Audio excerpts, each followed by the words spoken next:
Hey everyone, it's VM Combos. Welcome to 2023. We are live YOLO. So yeah, it's No Cam stream today, but we'll still play and have some fun. Hey there, Mark and family. Hopefully you all recover from the Rona pretty fast. And maybe a little bit of gameplay will also help on that. So I've got some challenges for today. What do we have here? Cast 20 black or green spells. Cast 20 black or red spells. Cast 20 white or green spells. So I've got a cool black deck to play to get some of those, and I'll re-roll this one. And that one stayed the same, basically. Okay, so we have a few challenges to do there. So we'll do those challenges in one moment. But I want to give a shout out over here. Shout out. Here we go. Eduard Grossos as a recent subscriber to the channel. Thanks for that. Really appreciate that. Not so bad so far. Weeding the garden. When I saw that out of the corner of my eye, I could have sworn that it said something about a wedding. Here's what I saw out of the corner of my eye for half a millisecond. Not so bad at a wedding garden today. That's what I thought I saw for a moment until I actually read it. So weeding out in the garden. Very good, getting some stuff done around the house. Right now in sunny San Diego, it is raining very hard. We're in the rainy season. We don't get snow here. We get rain, cold rain once in a while, and then even rarer hail. But none of that at the moment. Well, actually, I didn't look outside to see if it actually hailed. I don't think it did. It doesn't feel that cold, but it is kind of cold at the moment. And we had a rainy or a cold and rainy, drizzly last few days. And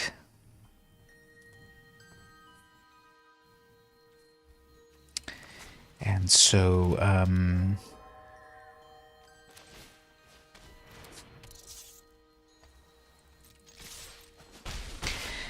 we're starting off 2023 with a not so sunny San Diego. All right, so against the opponent,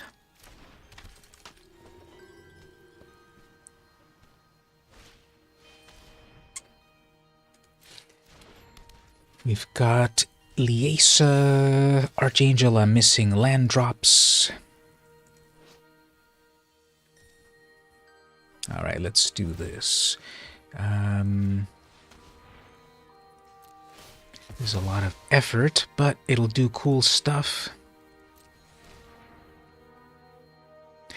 Gonna use the Plagued Rusalka to -1 their Soul Warden. And then it'll come back. But then I'll do it again. Like that. All right, so this is my mono black deck, the one of the Hourglass Coven, the mono black deck that is all about summoning the Coven, which I've already missed 2 land drops, so we're not getting there yet. And when you summon Meat Hook, and when you summon it, it then makes a bunch of. I'm still not getting any land drops, so okay, so many land drops falling behind is not good. But anyway, it's the mono black creepy crawly witch deck with black cats and rats and worms and things. And that's what I'll use to get the the what's it called? Ooh, I haven't seen that Joda in a while. People don't play that Joda anymore. It is so passe. They play the other Joda, the one that gets the Storm. Basically, it's Storm with legendaries. This is the old Joda that people wanted to play every color and play every powerful thing.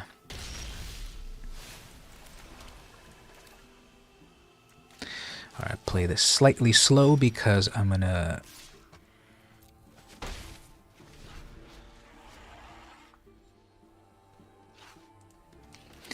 So on that, we'll look at the hand. Let's see if they rage quit on that. So many good things, I'm sure. So we have Naru, Mehu, Adeliz. Probably get rid of Adeliz. Yeah, let's get rid of Adeliz. Set up another mana rock, and the next turn I'm ready with the Hourglass Coven. So yeah, it's this one here. That as soon as you summon it, you can then bring in the Hag Warlock squad. And don't get started on Zoda. Yeah, the new one. People love to play the new one. It's just so good as a storm, legendary storm. And so I guess you're gonna destroy that.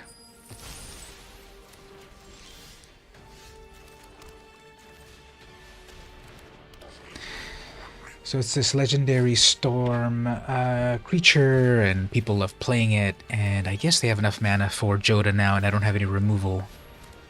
So next turn, if I don't get removal, Joda will be ready to go, and then the deck just goes off. Yeah, they have all the colors that they need. Very slow player here. So it's your summertime at the moment. Hot and very dry. Alright, let's read this trash here. When you cast this spell, if you control a planeswalker, this is going to take 10 years. So, it's your summertime because the world is upside down for you, and over here we've got the in our part of the country we get summer. We get the rains, and depending on the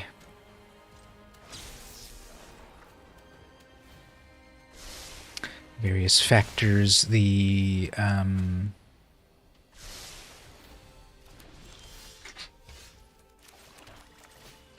alright, so we're summoning this coven here, and I don't know, we'll see what we can do. There, they have enough for Joda. Hey there, Team Teeks, how are you doing? We got the coven all summoned. We have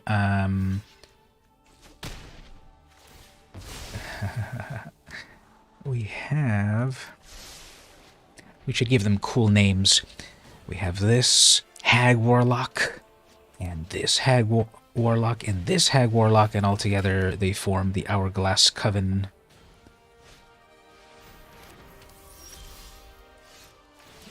When their powers combine... Ooh, that was a good one. That milled some good stuff right there. Oops, we have a spammer here. Now, how do we deal with spammers? I think I can click on you over here. Block them. There we go. Anyway, we got rid of that spammer. Not too complicated. The first spammer of 2023. Anyway, so how's everyone doing in the brand new year?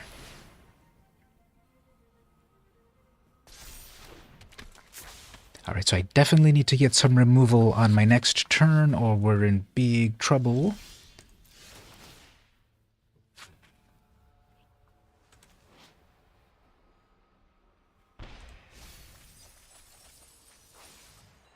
At least we're exiling that graveyard. That is not removal, and then they're done. Okay, I'll take that.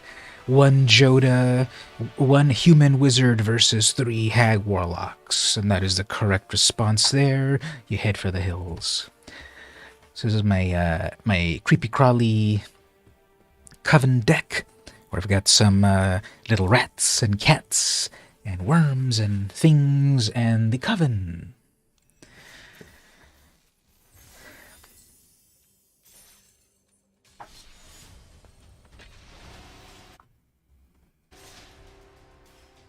And as we get to the next game, let's do another shout out to another recent subscriber. Furworm? I guess that's how we could say that. Fireworm. Furworm. Thank you for the recent follow, Furworm. Definitely appreciate it. And that actually, according to my stats, that happened on January 4th. So, that was a nice birthday present, getting a follower on that day. Alright, so this opponent is Saheeli, and that's a pretty good... which Saheeli is this? Scry 1, create 2 Thopters, you get an emblem. Okay, it's one of the new Saheelis. But what we will do is take a quick peek at their hand. See if they've got any good stuff. Ooh, they have a negate. Ugin. I don't know. I don't think we should be afraid of Ugin, and I have removal, so we'll stop a counterspell.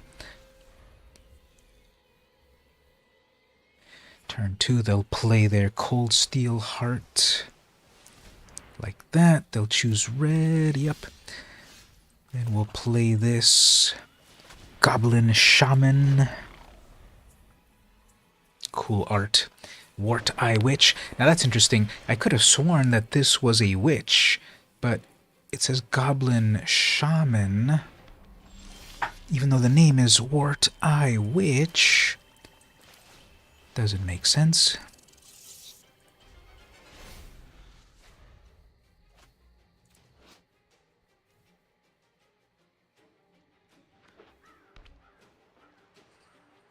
Well, that'll be annoying. They'll just automatically draw a card.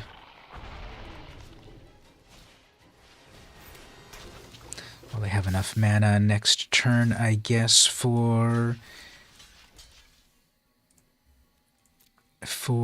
their...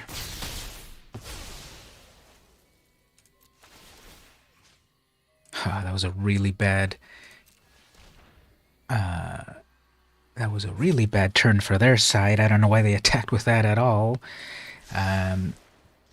They lost a very good creature, and then also they had to discard. Anyway, that engine is pretty good. So let's get rid of it. 4 minus 4.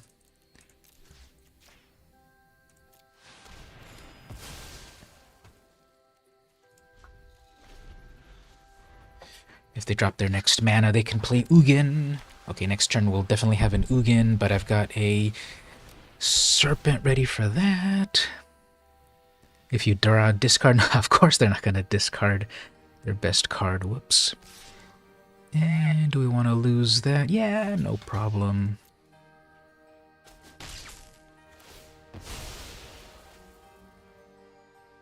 I have 6 mana. Next turn... yeah, I guess I'll, and you die, and you die, and you die. Wasn't that from an episode of Oprah? Alright, so we're summoning the Coven again. Here we go. And we'll bring in the squad. We will do... we'll do one of these. And then they're like, never mind. Once again, yep, when you summon a witch coven, when you summon a hag warlock coven, everyone heads for the hills. So yeah, I'll take that.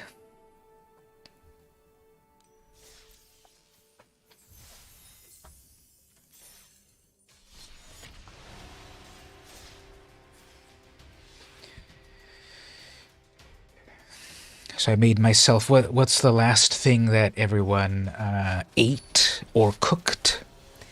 I cooked, I've been getting use out of my slow cooker, my crock pot, and I tossed, let's see, I have a mandolin slicer. Whoops. I guess when you see the coven staring down at you, you don't even want to attempt to battle. Okay.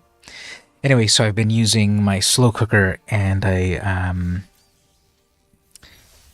thin sliced some onion, had some little baby potatoes, put in a little hunk of beef, slow cooked it for, I don't know, 10 hours or something.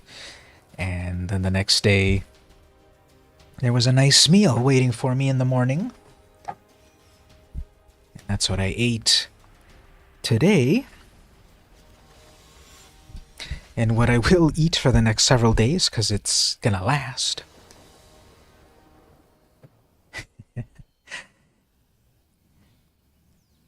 It's a deep vein of magic, and it's deeply in our veins. See that? That's a lot of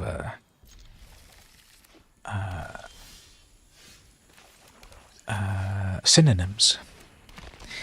Yeah, it was by the end of the cook time, it was nice and so tender. The beef, the spices. So there were these pouches of. So we have here this style. It's jerk chicken, which is a style of Cajun cuisine, American Cajun cuisine. And that, yeah, I got to get rid of Torrens right away. So need to spare no expense there, even though their Hamza might be worse. No, Torrens is worse. So yeah, jerk chicken style, or jerk, what's it called? Jerk seasoning. And it was a very good spice. The the original Sengir Vampire classic art on that one. The one that I always, obviously, the original Sengir Vampire is classic, but it sticks with me the... Oops, something's going to happen here. Yeah, they're looking at their hand. So we will give them the, yeah, right, something's going to be here. But we will say cancel on that. Because obviously they had some combat trick. Ooh, okay, that's a good one. So anyway, we have the Coven again. Let's see what we get here. Give me the -1 action. Where is the -1? We'll do one of those. And you'll lose life. Okay.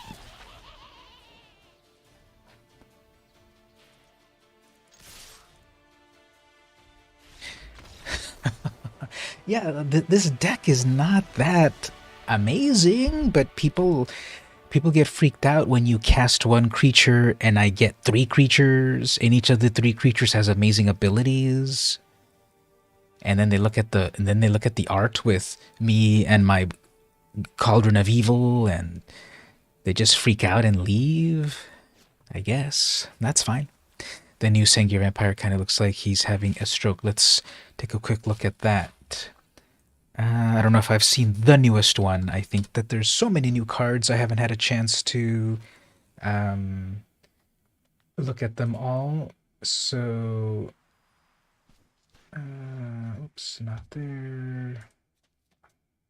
Over here. Yeah, here we go. It's New Year's jitters. Okay, so we have a new Sengir. Is it just simply Vampire or Sengir something or other? Let's just look at what recent Sengir. Show me by release date. Sengir Connoisseur. Is that the newest one? Or Verak Warped Sengir? Anyway, I was going to say a little bit earlier, one of the ones that really stuck in my mind, even though it came out much later, was Sengir Nosferatu. That's just so funny. That's redundant. That's like saying ATM machine. Because Nosferatu obviously is so related to vampires, and then in the world of magic, Sengir is related to vampires, so here we have like vampire, vampire. And if you go back to the old days,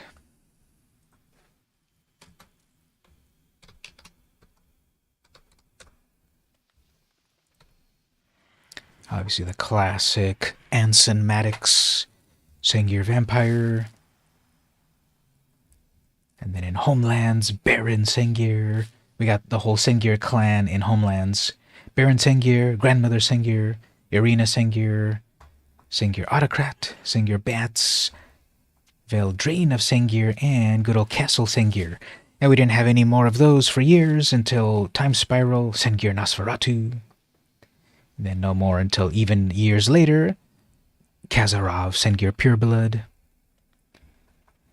A brand new Sengir the Dark Baron.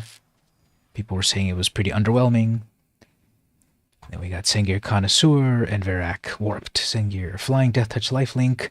Whenever you activate an ability that isn't a mana ability, if life was paid, you may pay that much life. Again, if you do, copy that ability. You may choose new targets. Oh, that's interesting. So, for example, with Kazarov, you do the deals 2 damage to a creature, and then you pay life. When you activate an ability that isn't a mana ability, if life was paid, oh, never mind. Alright, so you have to pay some sort of life ability, and then you can double it. That seems narrow. A narrow sort of ability. It's not a new one, it's just a reprint of Sengir. Let me go back. So, not a reprint? Or is a reprint, you're saying? Oh, this one, right? This is the one that was the first new art. Because in the beginning, it was always that Anson Maddox art. And then they made that brand new art for Torment. What is that? The one, yeah, Torment.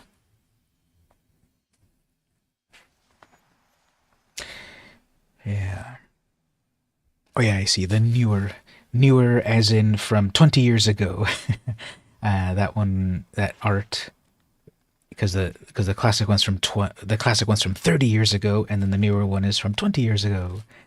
That's really interesting to think about that. Apparently, according to, if I'm seeing this right, because that copyright is 2002 for Torment. I didn't know it was that vintage. I thought it was newer, like Magic 2015 or something. But apparently, according to these copyrights, it was way back in Torment time, 2002, and I never knew this one. Hardly any people know this, I suppose. Way back in 2000 with the Beatdown Battle Box set. What was this set? This was the Beatdown box set. There was some ancillary product, the Beatdown box set, 90 cards. That one had a first new art of Sengir Vampire. And I guess that's the Baron Sengir. Jeffrey Easley. And then in 02, Kev Walker, amazing artist there, made that one. And that one was the art for ever after that. There's a 30th anniversary one in Japanese, apparently.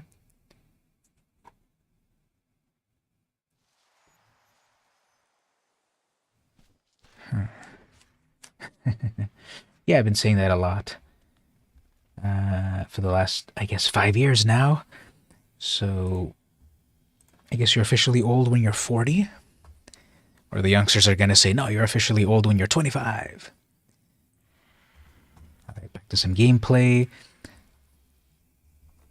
Let's keep summoning that coven. Getting our gold.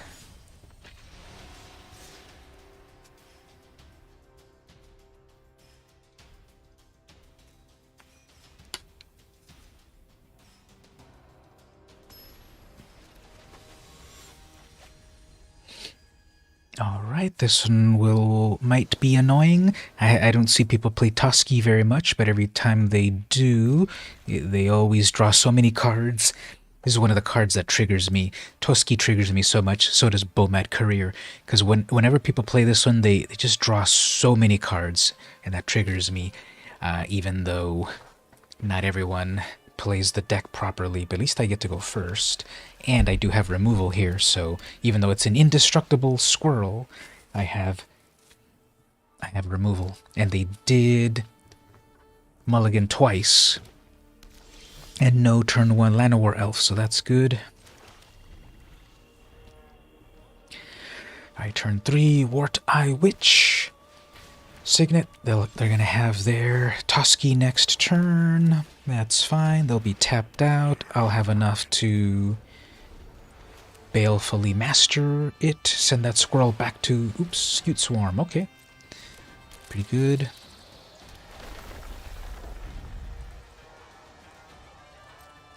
Scute Swarm with an Evolving Wilds, you are amazing. I'm gonna have to use my removal for it.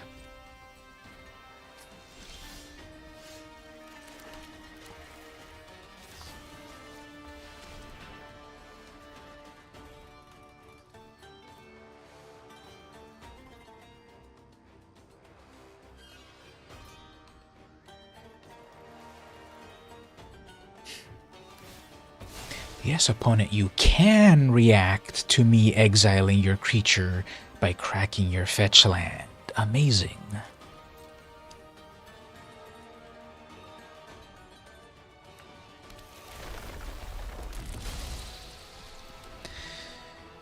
And I'll attack with that. They should probably double block. They seem to be a newer player. They're reading every card.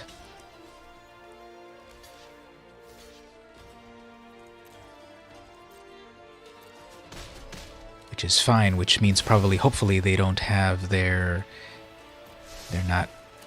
overpowered Toski deck, although they have enough mana for Toski now. I have removed my removal. Don't have any mana rocks. Okay, Heraldic Banner. Fine. Champion. That's a good one, isn't it? Okay, so 4 plus 5, 3, 4, 5. Okay, here we go with a blocker.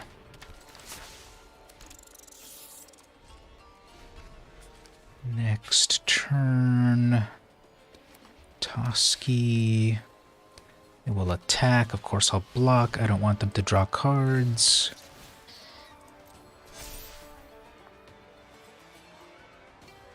Now nothing is blockable. Okay, yeah, never mind. This is what I'm saying, that I hate the Toski deck. It's moving on.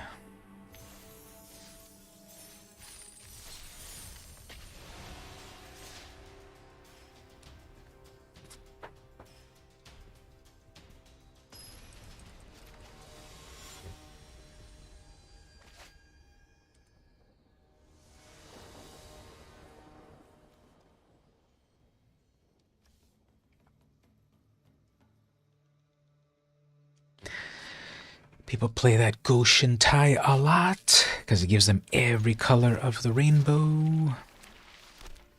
And then they got their turn 1 Leyline. I think that's the one that when you target something of theirs, it deals damage. Whenever you, or at least one permanent you control becomes a target of a spell or ability, it deals 2 damage to them. Okay, whatever. It's just throwing it in there for no reason. To show off, I guess. Turn 0 Leyline.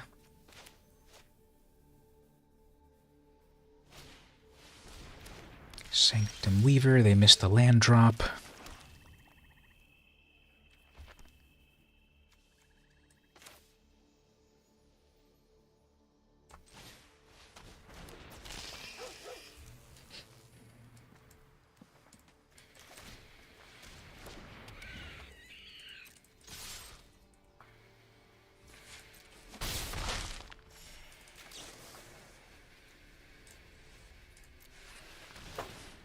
We'll plumb for some forbidden knowledge.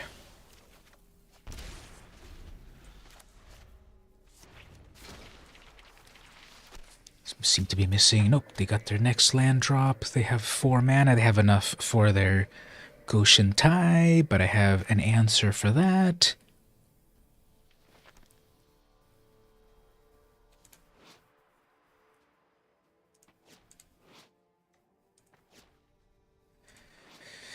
So I need 1, 2, 3, 4. I need 4 mana in total to minus that Weaver. And then now they have that indestructibility. Great. So we'll do the... Yeah, that's too much there. You're playing your whole deck full of enchantments, and then you've got an enchantment that gives you all your enchantments hexproof. Amazing.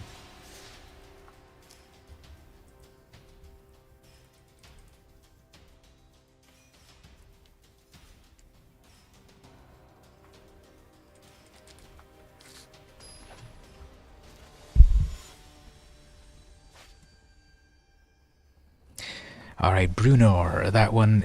This is the deck. This is the commander that is so broken they had to rewrite the character or the commander because it was so broken. The latest version. So this is the one that you can free equip. This is a Voltron focused deck. You can free equip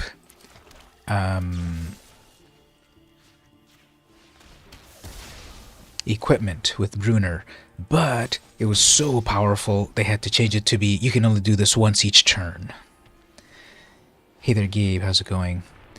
So obviously in regular Magic, if you play that, it is very powerful because you can free equip equipment. But on Arena, it's so powerful they have to let it happen once, just like that. See? Free equip once, now it's a 6/3, amazing.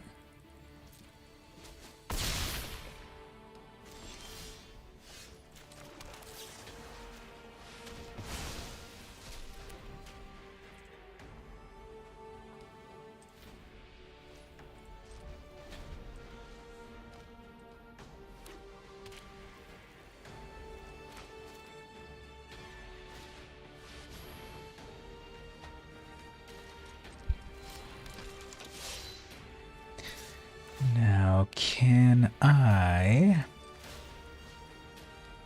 No, I can't target Hectos.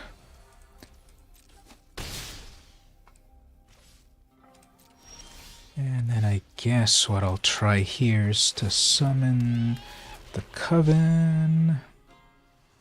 We got the -1 there. We've got a skeleton. Let's make a blocker.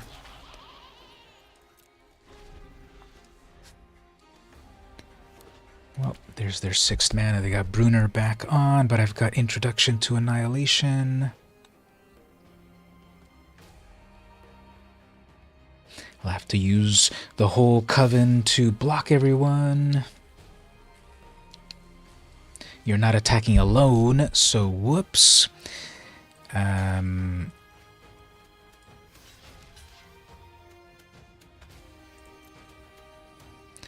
was a mistake. No, they've got Embercleave.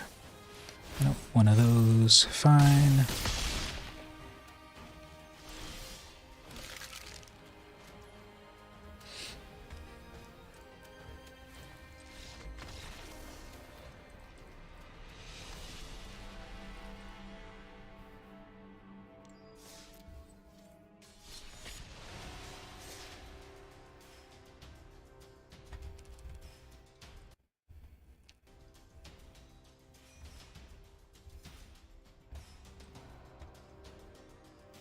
So how was everyone's New Year's Day or New Year's Eve and the like?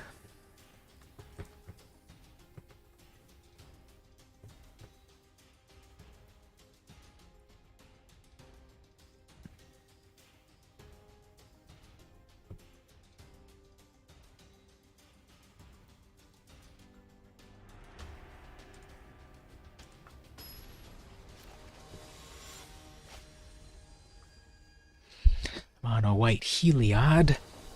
And if they have their turn 1 life gain creature, there's no point in playing this deck against this opponent, that is.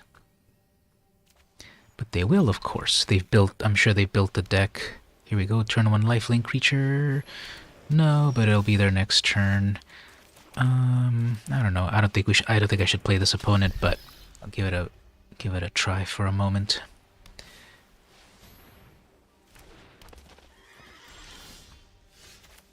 Yeah, so definitely here they've got everything that they need. They're going to summon Heliod, gain life, put it onto the cat.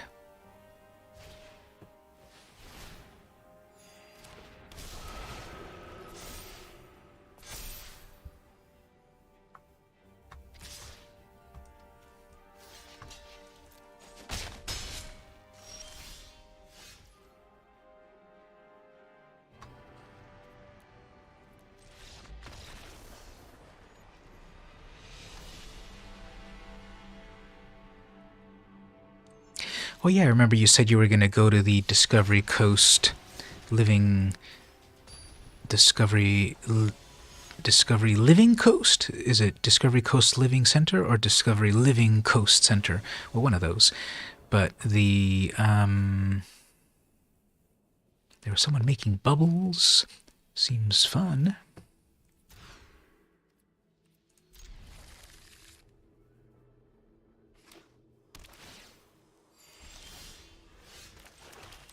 Stayed up until midnight, drank a Stein lager, and went to bed. You got to the future before me. Ooh, there's the implement, so I get to discard something, I guess. That's what that does.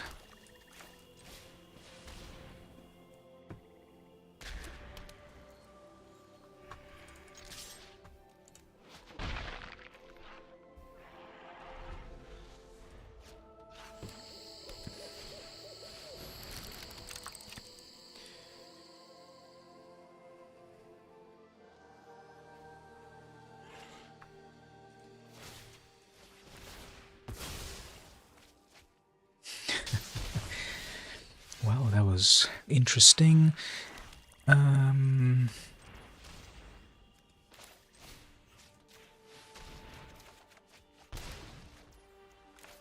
So what we're doing here is fighting to get instant removal for when they summon Gishath, because that's a hasty dinosaur.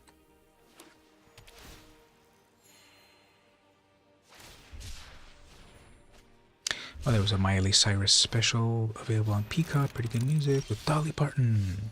Alright, they have enough mana there for Gishath, and I don't have any removal, so that's not good. 3, 4, 5. Just throw a bunch of blockers in the way.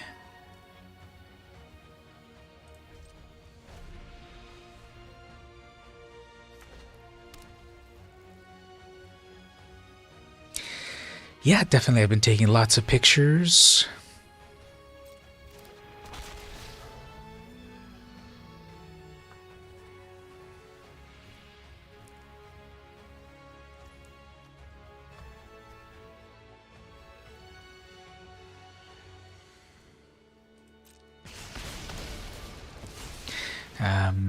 I could pull up in a moment.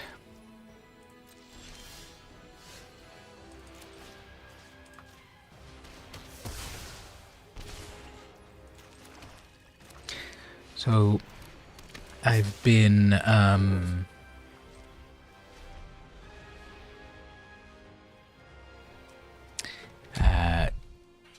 taking a lot of pictures on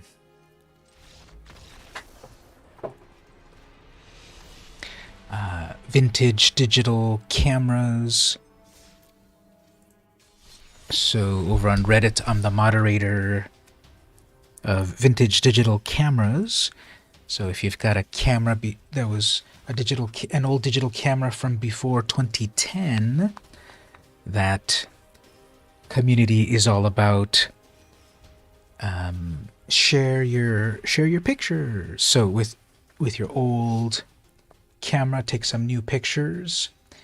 And I've been taking pictures there, posting some things here and there. Also been taking lots of photos with film cameras.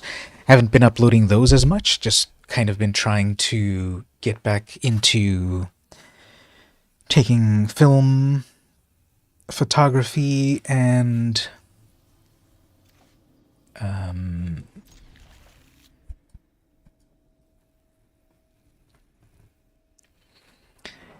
getting back into the swing of that hobby.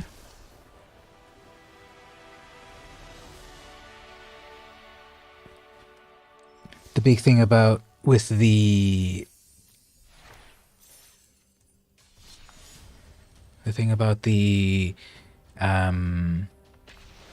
film photography is I've been spending more time kind of practicing editing the photos and just remembering the tenets of photography and the like.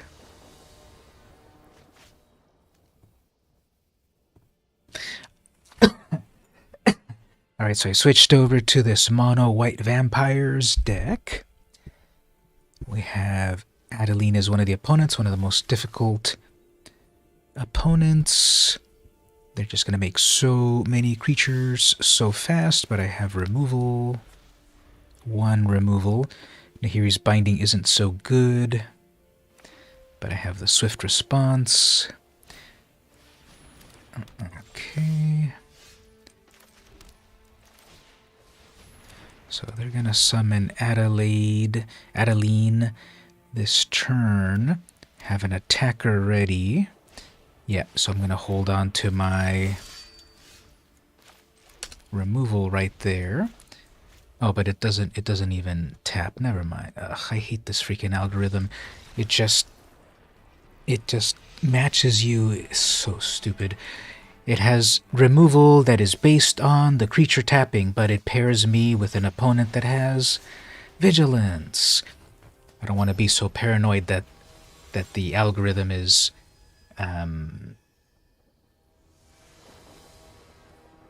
really programmed like that, but when you see such blatant things like that, you really have to think. All right, so okay, they added some new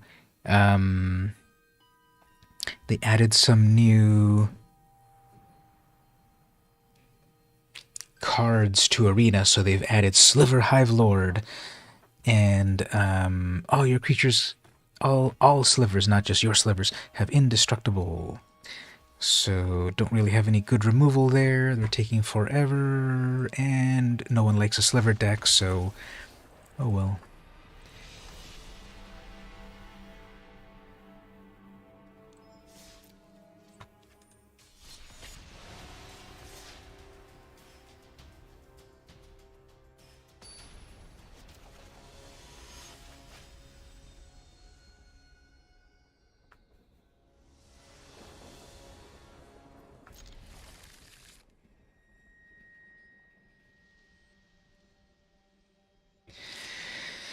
So with photography, I spent 2020 getting reacquainted with film photography and buying different cameras off of eBay, all these vintage cameras, and just practicing with all of that again. So I've taken lots of photos.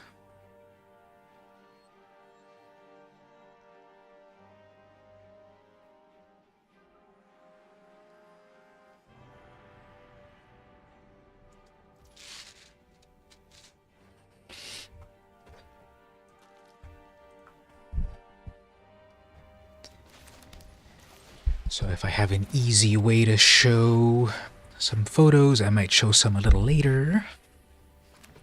Like I said, I haven't really updated or uploaded them much.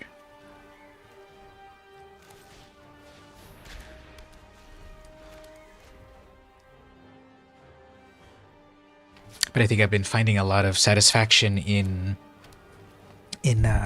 so I take the photos on film, I get the film developed, and ooh, this will be, so I get the film developed and then I scan the negatives myself.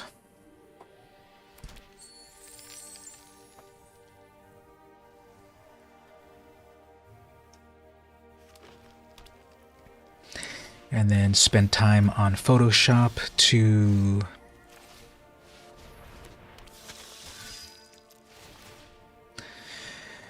just tweak the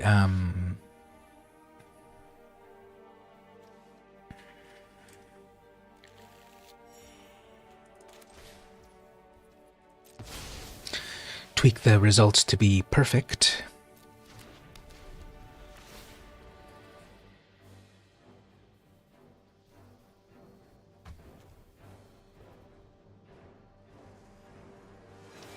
Finding the perfect colors and the perfect sharpness and all of that. That's been enjoyable.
Sure, but to be honest, I don't know. I'll play a few times. Maybe we'll also look at some pictures or do other things as well.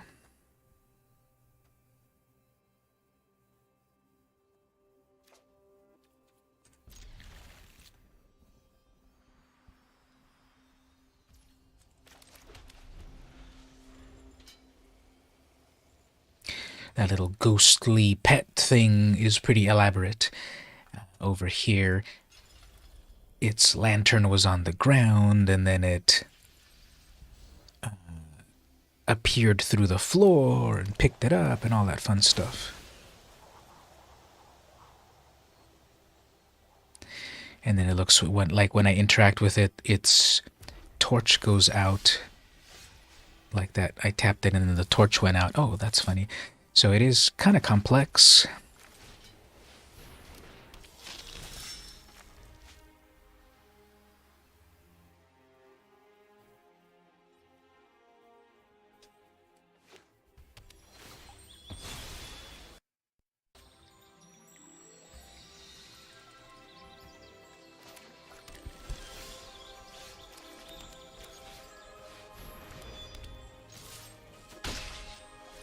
Alright, having that Mace of the Valiant. So it's 3 to equip, but they're gonna kill it. Not yet, okay.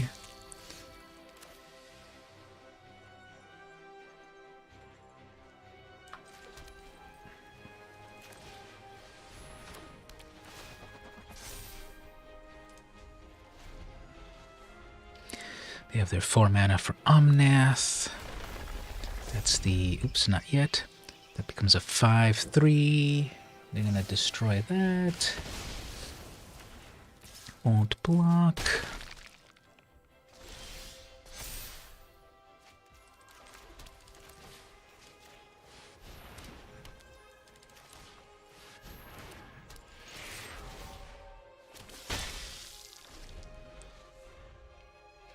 Skyclave GOP. Do I gotta show that one to Geo at the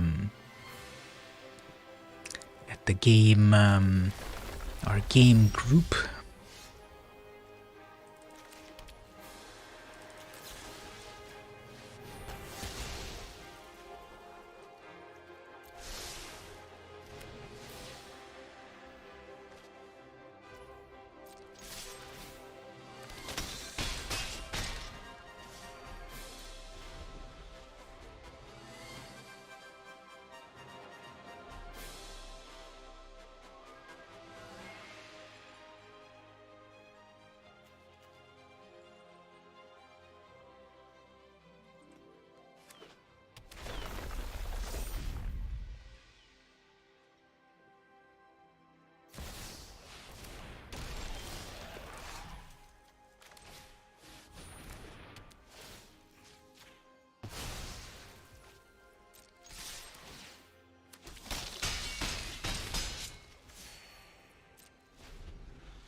Ancient Green Warden. You may play lands from your graveyard. If a land entering would trigger twice. Ugh, that would have been horrible.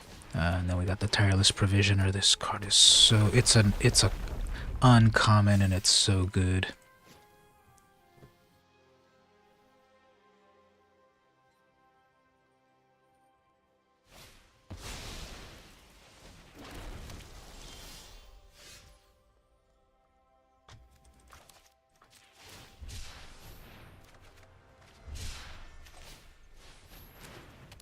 This will be funny. I'll equip this Flying Ornithopter with a sword. You don't have any reach. It's a 0-2, and you put a little sword in its wings, and it's a 2-3. And they'll deal some damage to Maverin.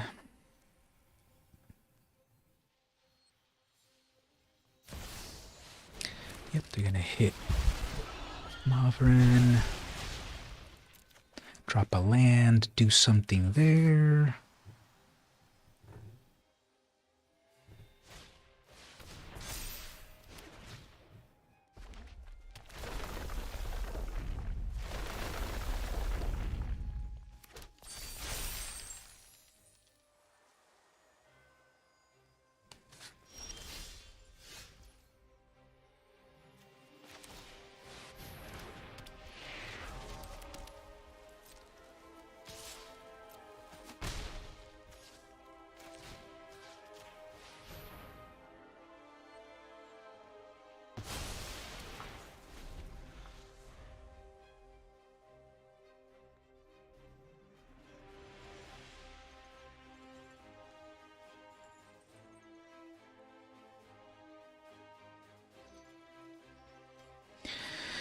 Well, they have enough mana to start doing big things.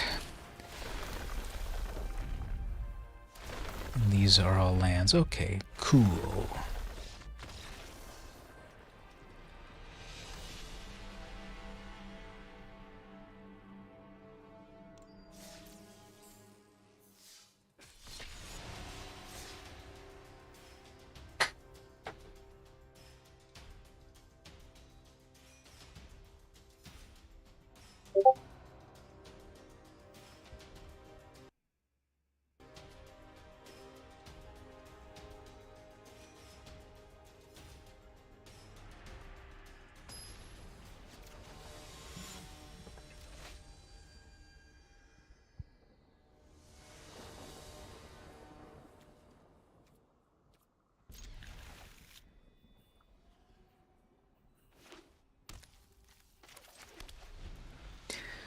Well, there's another Leyline, turn 0 Leyline.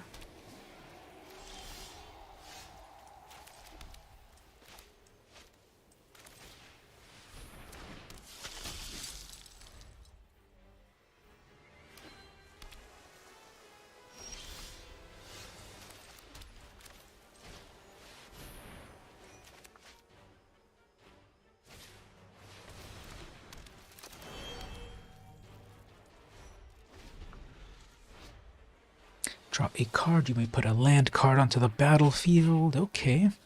So I guess now, though, they'll just sit back and counterspell, and if they do, then GG.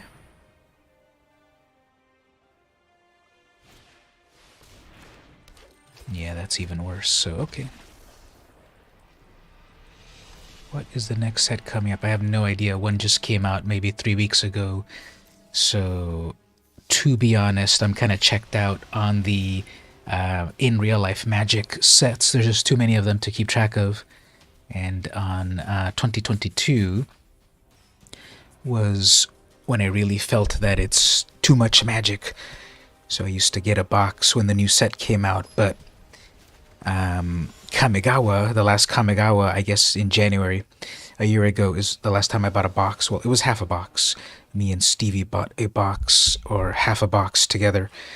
And then since then I've been picking up packs once in a while, but I'm not really looking at previews or what's coming new and all of that. I do know that there's Return to Ixalan is happening this year.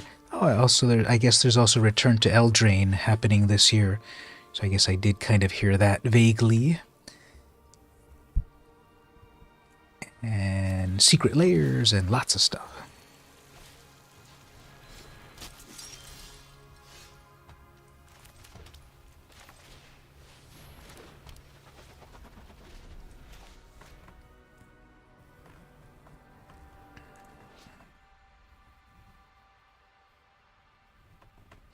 Whenever a non-basic land enters the battlefield under an opponent's control, you gain life.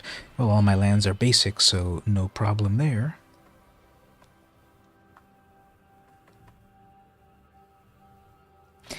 Yeah, and I liked original Ixalan just because it had the special place in my heart about when I got back into Magic. That's where the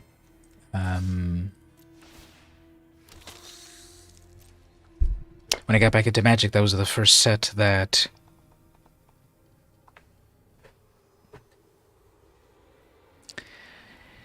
debuted when I got back into Magic.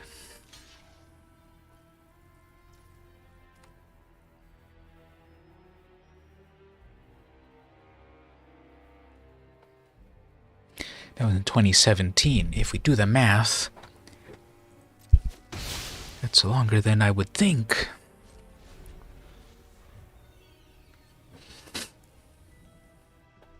Supposedly the players at the time didn't quite like Ixalan because the draft was too linear.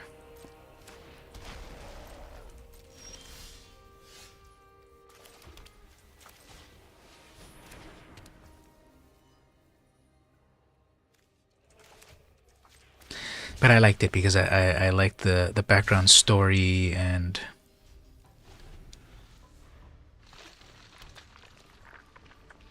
the characters and the like. Ooh, Slag Stone Refinery. Yay, we both get to draw. But I get to use my card first. So much removal.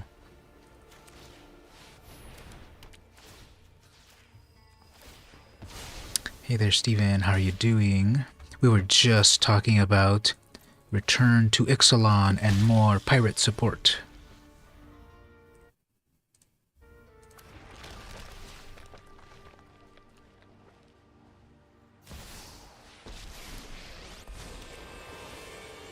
A tool is a weapon in the right. I require more energy. Our coalition has seen better days.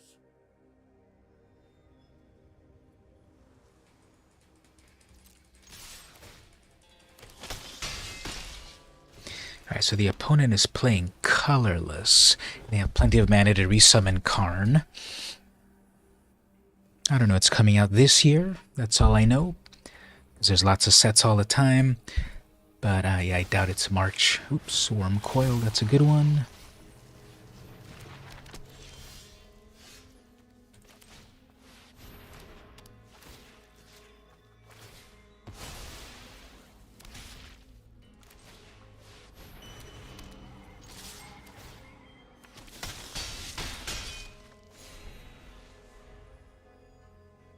All right, so they're at a critical mass of. Oh yeah.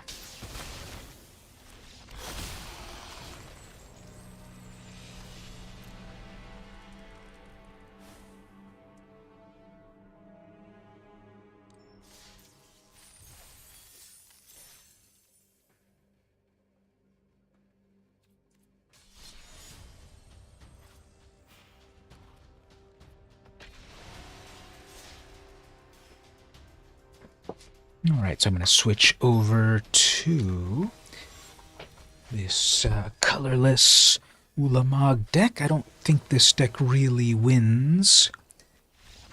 Well, I guess automatic win when they see that that's the commander. That doesn't count.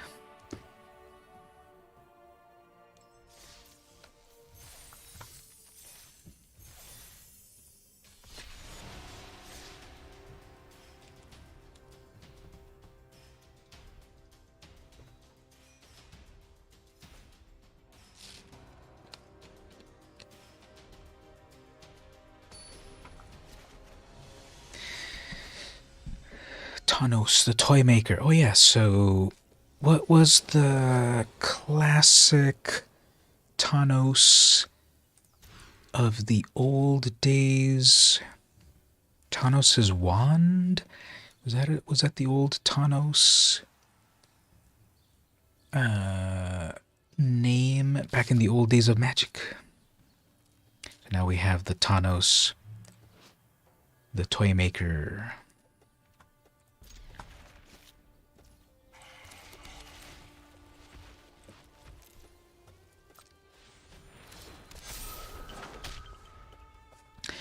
We'll read its card in one moment.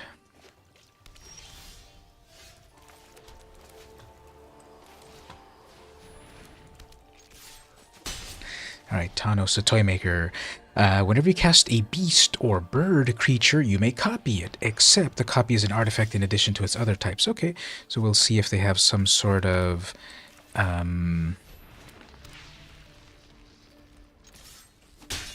bird theme in their deck. Anyway, I've got 6 mana. If I get 1 more mana, I'm good. No, of course not. Why would that actually happen?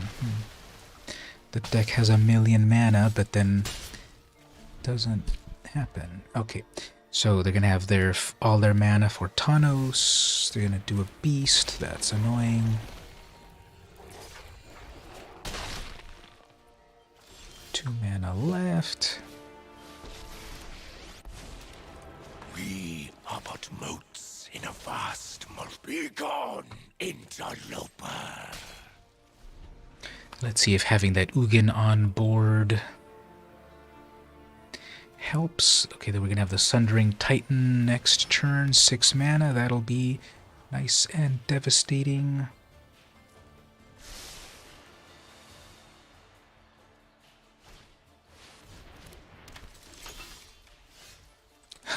A double free cast Mishra's Bauble.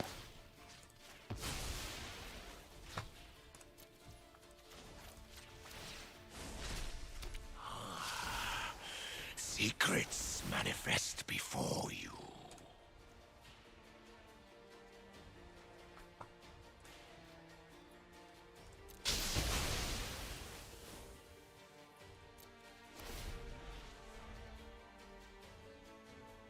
So the Sundering Titan is a 7/10 for 8 mana, but it destroys 1 of each type of land for every land on the battlefield, so including mine.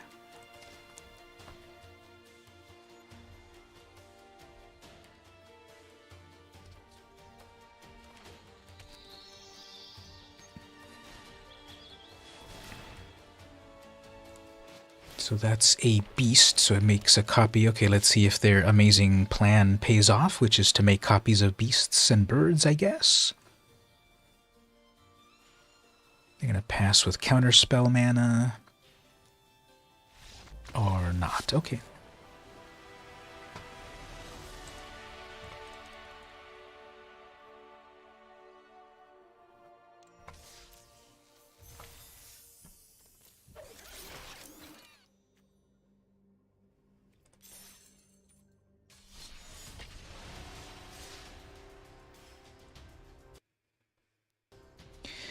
So on the Discord, I'm seeing a few of the photos that were uploaded. The Turtle, Bubble Master, Gabe and Karen. That's fun. And then pictures of cornbread. That definitely looks good. Where? Don't tell me yet. I'm going to try to see via the picture. One moment. I'm trying to deduce where the cornbread is from based on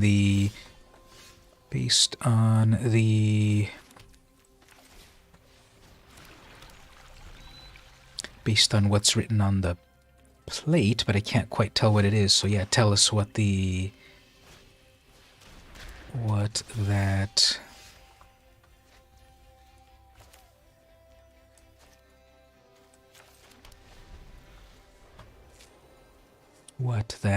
where that place is at.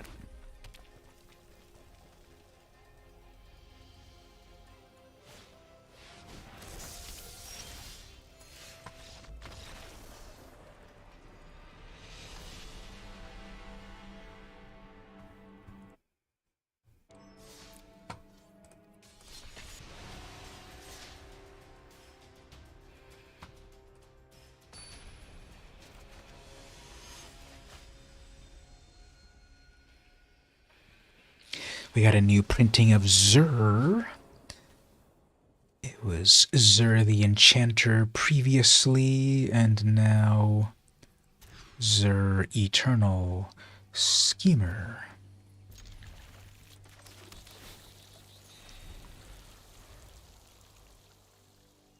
Jack's Fire Pit. Oh, okay. Jack's Fire Pit. Where's that at? In IB?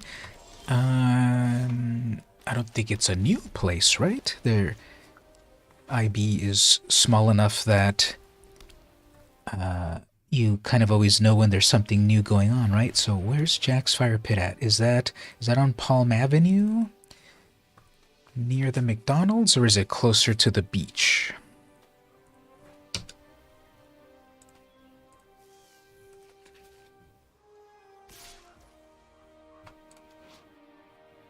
Monk class. Okay, no one plays this. The second spell you cast each turn costs 1 less to cast.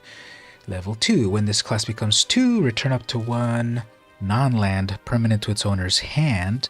So bounce something back. Alright, well, they're probably going to bounce back my mana rock. This is going to be an annoying player then. They're on their 3rd mana for Zur. Right on Palm Avenue next to the scoreboard. A couple of bar restaurants that have been there for a while. Okay.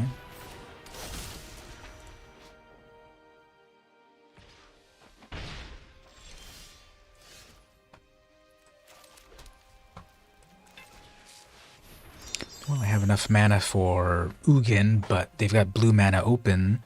Plus they can pay the mana to bounce back my Lotus, so I don't think I'm in a good place against this opponent.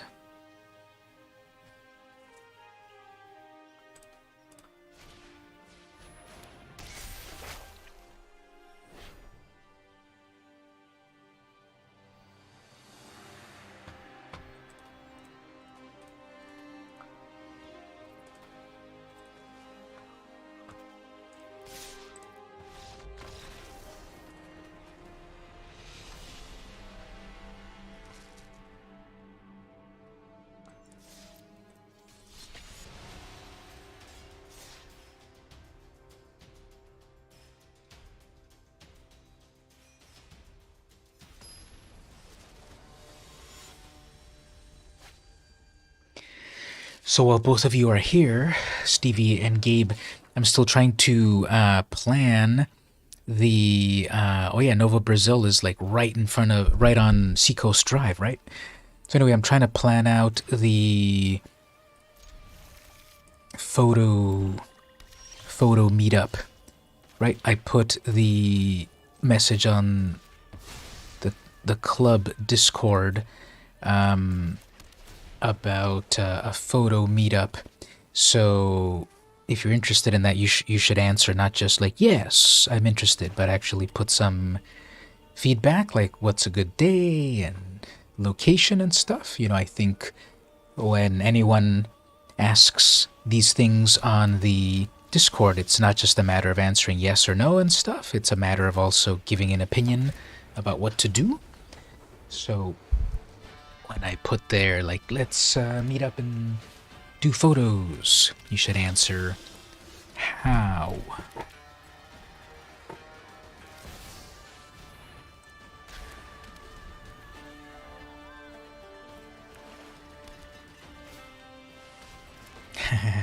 Yeah, maybe in IB, that'd be a good place. There's always something to photograph there.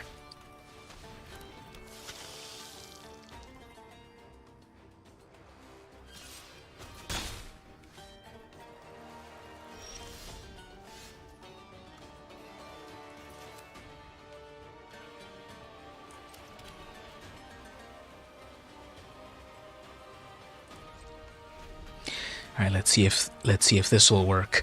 I can awaken 2 guardian idols, and if they don't have removal for that, they'll walk into a trap.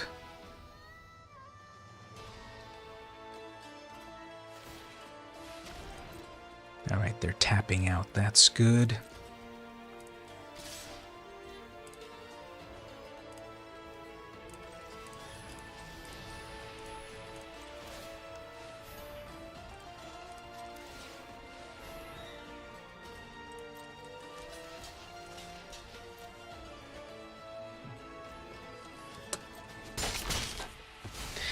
Yep, no one expects 2 guardian idols to awaken like that.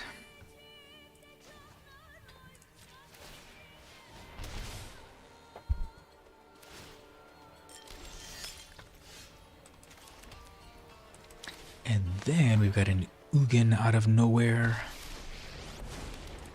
Every exploit ripples through time. Be mindful.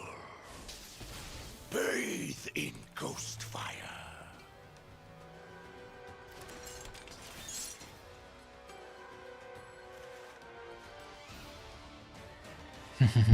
You just have to figure out who is the... What are their names again? D'Artagnan, Porthos, etc., etc. Whatever their names are. Oops, automatically return that A. Fine, is this enough? Yeah, that's enough mana for an Ulamog.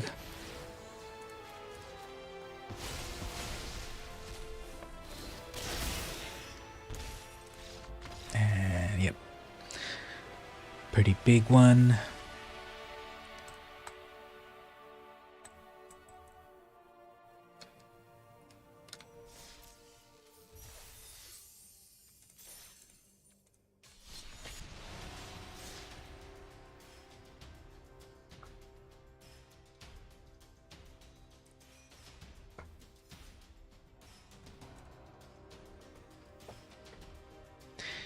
So on my Discord, it shows people playing different games. So Geo apparently has been playing Civilization for 4 hours. Inspector Jeff has been playing Destiny 2 for 2 hours. JT has been playing Magic for 3... It says 3 days. That doesn't make sense. Playing 3 days non-stop. I'm sure that's not properly registering it. Michael's been playing Payday for 3 minutes.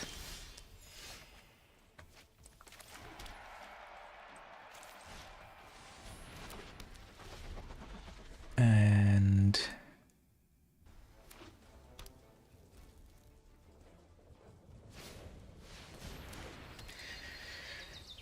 That's funny that,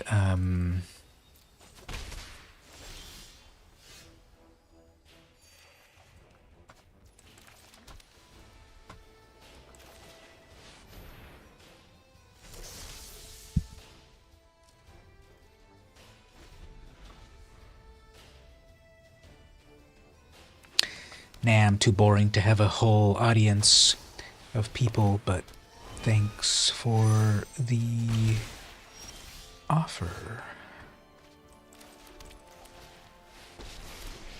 Alright, so Kenrith will have to return again. Your past is unwritten.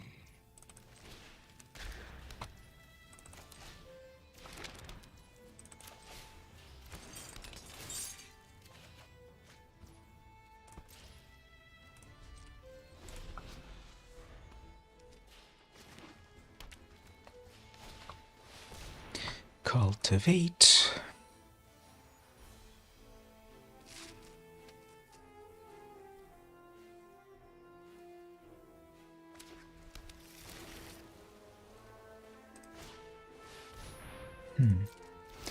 So I guess the opponent just wants to get a whole bunch of mana out.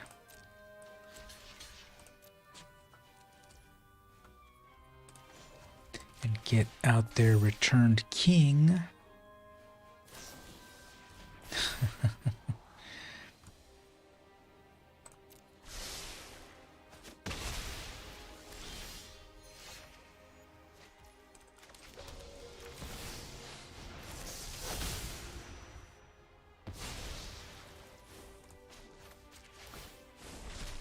The fabric of the multiverse obeys me. Alright, so I'm going to summon Kenrith and probably destroy my portal. But that'll make them use up all their mana.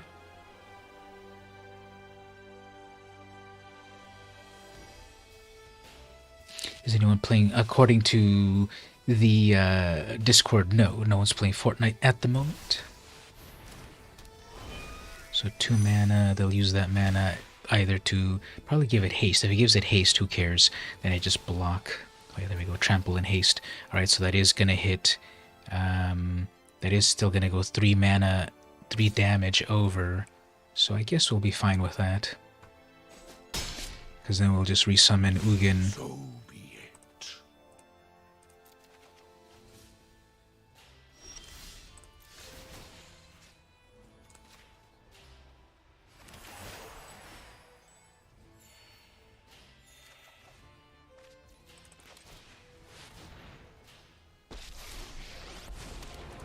When you understand reality, you understand. I can create or destroy. Oh, they left Kenrith in the graveyard. Big brain tech here. We're gonna give him an oops. They left Kenrith in the graveyard. Obviously, they have the spell to bring it back to the battlefield. But what do I have in my hand right now? I have the exile stuff from your graveyard.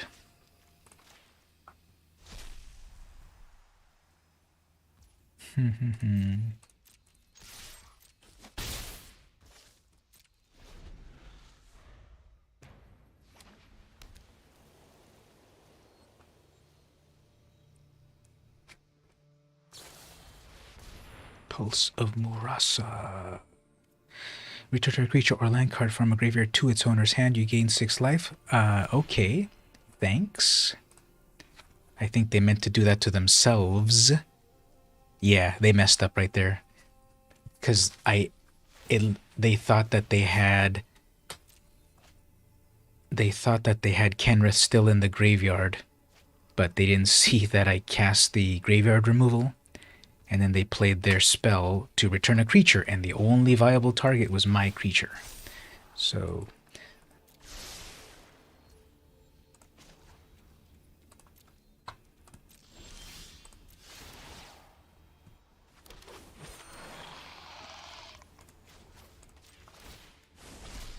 Now this can come to life, right?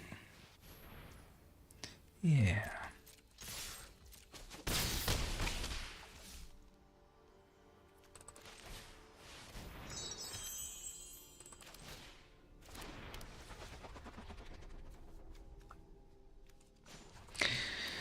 He's fine. He's growing, and he's a little vicious monster that doesn't know his own strength, but can still be a little cutie when he wants to be. It's so funny, sometimes he needs to attack something, and so his own tail will be good enough.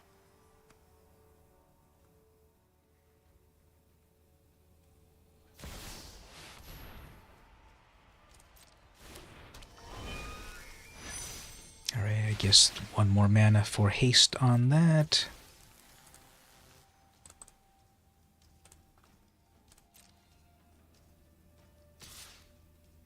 Meteor Golem.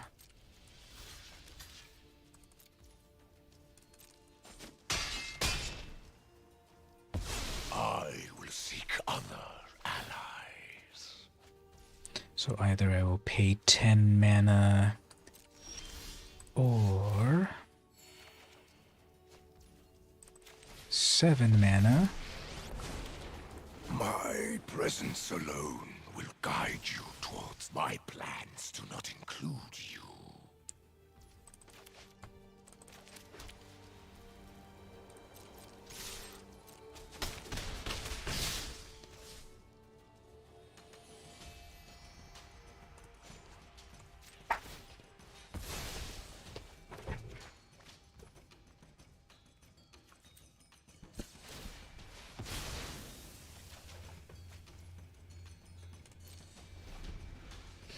So it costs them 11 mana to resummon their commander. And what else do you have besides that? I guess they assumed that they would summon Kenrith and then just pump it full of mana for various reasons.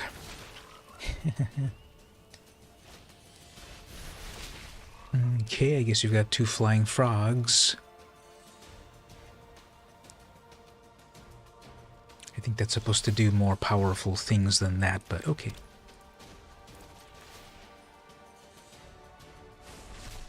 Ether itself serves me.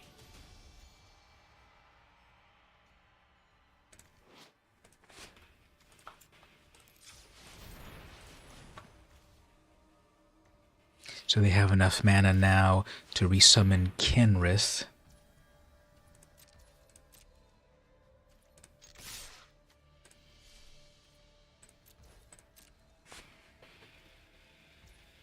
Plus, with its abilities, we have 1, 2, 3, 4, 5, 6, 7, 8, 9, 10, 11. That is 11, but I don't know, this might be a waste.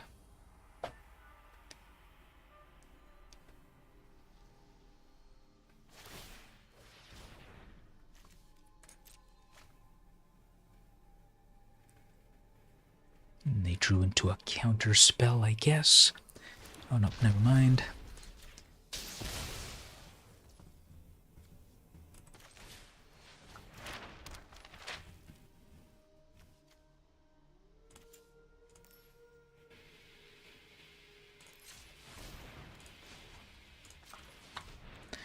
And here I'll control night and day to draw stuff.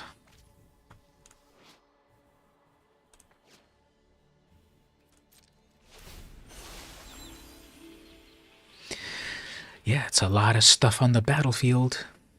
Panharmonicon for no reason. They have 3, 4, 5, 6, 7, 8, 9, 10. No, they don't have enough. That's a tap land. You should have kept your command tower. Terramorphic Expanse actually holds you back. So we have 1, 2, 3, 4, 5, 8, 9, 10. They have 10, 11. No, they have plenty of mana. They have all the mana for...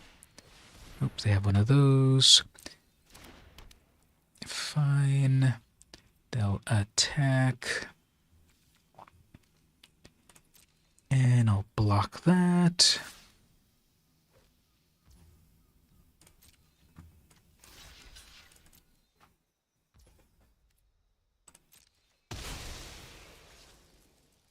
No card draw.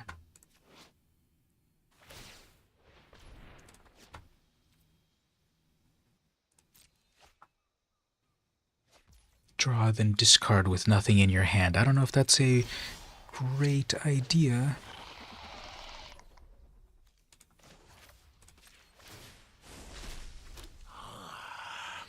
here's what we'll do. We'll have the Unstable Obelisk ready to go. And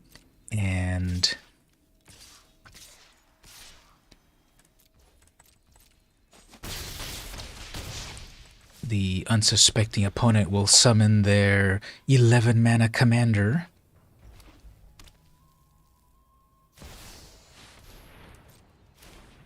And then, whoops, I'm going to do some ability, probably the haste ability.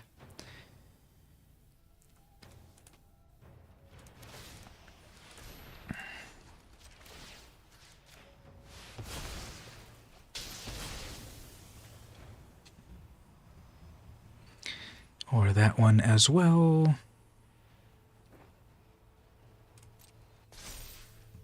Can I flash cast my Panharmonicon for no reason? Sure. And flash cast a Tormod's Crypt and also exile their graveyard. That's the first time I ever got that to work.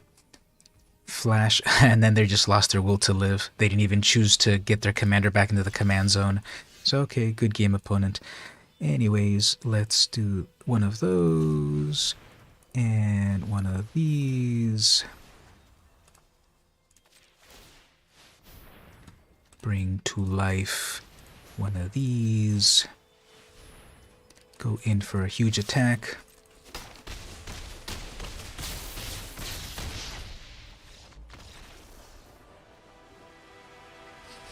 Yeah, Kenrith is often a good deck, but it didn't really seem to do... It seemed that they really were relying on Kenrith and just get all of this million mana and do all of these amazing abilities. But usually when people play Kenrith, they're also doing other things that really synergize with the extra abilities. And here it didn't really look like anything was really going on. So that's weird.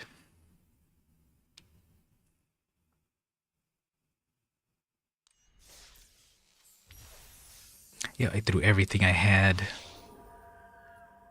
Thundering Raiju with some really scary flowers. It's a spirit with haste and such.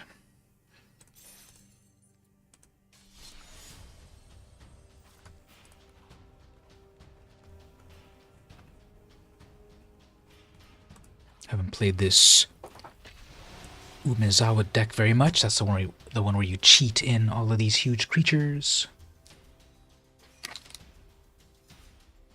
There's no mistakes, only happy accidents that lead you to trying a new strategy. That was the little quote that appeared there.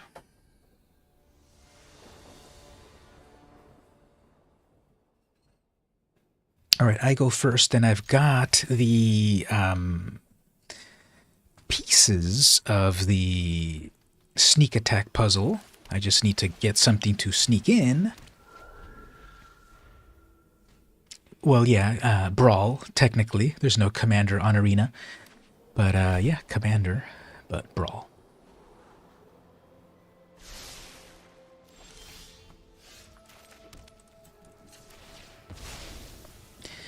Alright, so I'm putting it together to put my evasive creatures. I've got my commander next turn, but I don't have any huge creature to cheat in. They are playing with black mana, but nothing yet. Alright, so they have all their colors now. Yeah, so all I need is something good to cheat in, and next turn I'm going to start to cheat in the huge, scary creature. So come on, give me a big old 10/10 that I can cheat in. Zagoth Crystal, play your land. Okay, they got all the mana, and that's not a scary creature. Okay. Well,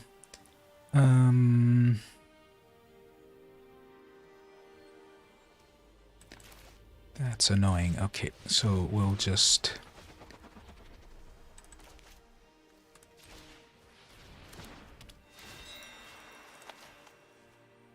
We have all the pieces in place for a huge creature to cheat in, but nothing yet. Eat to extinction. If they yep, okay, so they got Yarok. That's not doing anything important. Okay, so yeah, I have creatures to cheat in, but I'm not gonna I'm not going to chance it. I'm going to get rid of Yarok because it's too good. Next turn, I can cheat in this Morkrut Behemoth. 7/6.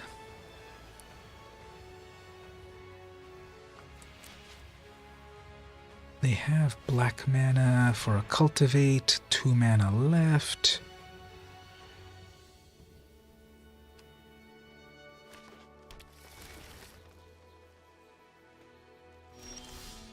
Okay, speaking of Ulamog, there's Ulamog. Okay, we get to cheat in an Ulamog. So, play that properly. Whatever they don't block. There we go. Cheat a Ulamog. Trade in one of these. Draw a card. Suddenly Ulamog. Exactly, you called it.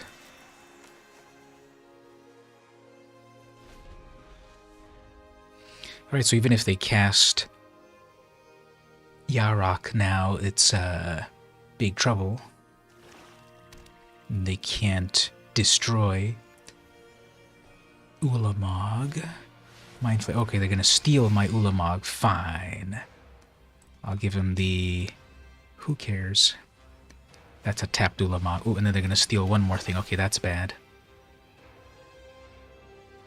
This'll still... If they don't take Sataru, we're okay. Okay.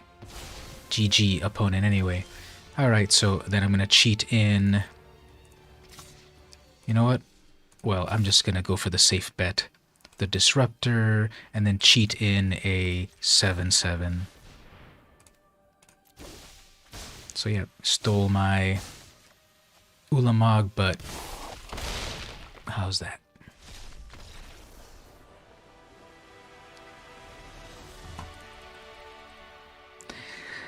I was at my local comic shop, and I was paying for my books, and while I was waiting, I looked over to one of their bins, and they had a variety of pins. Not trash bins. In the US, we don't really call them trash bins. We call them trash cans. So, not trash bins, just regular bins. But I saw that they had a variety of pins, like lapel pins for sale. And they had the variety of...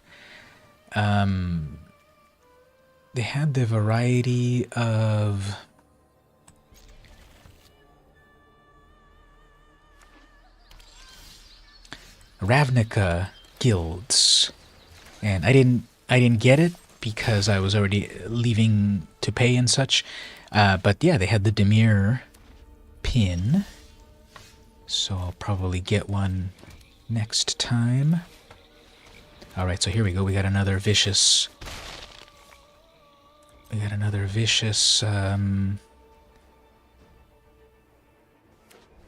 Play over here.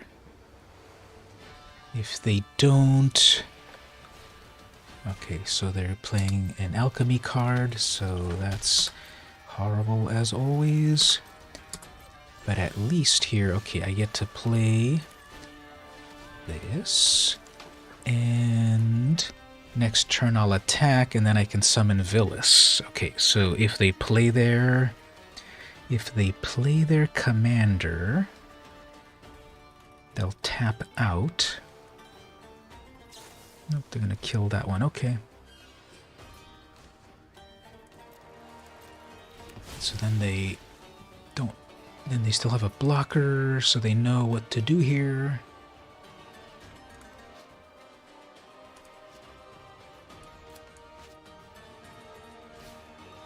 They tapped out. Okay. They tapped out, so let's send in Troxel.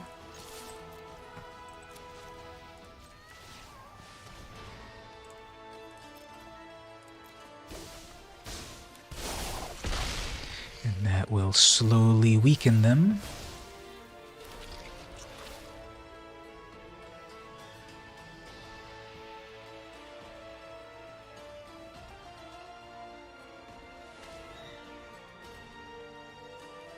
black mana.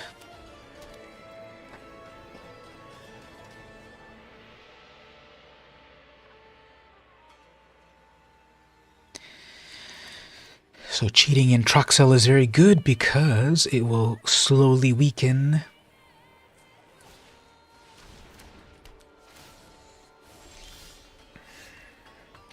No blue mana. And I'll keep a Lofty Denial out, just in case they're going to target me. 2 damage to one of those, who cares? A Lofty Denial to Counterspell. Well, that's actually not a great counterspell, but we'll give it a shot. Okay, who cares about that? I guess I can counterspell that, but that'll just make them even sadder because they're dead already anyway. So, yep, they saw what was happening. Yeah, there was... The Sanctum of All is amazing, but then it's too late. I've already got 9 damage on the battlefield. So, I'm not sure what you're trying to do, opponent.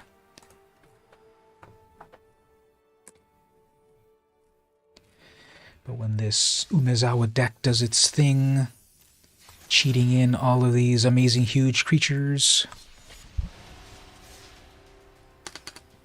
obviously the deck suffers when you get rid of the main puzzle piece, which is Umezawa himself. And then here I don't have anything good to cheat in. I mean, I don't have the thing to cheat in. Okay, that's better. And all I need is 1 blue mana, so it'll be... I'm on the draw, so as long as I get 1 blue mana... And there's plenty in the deck...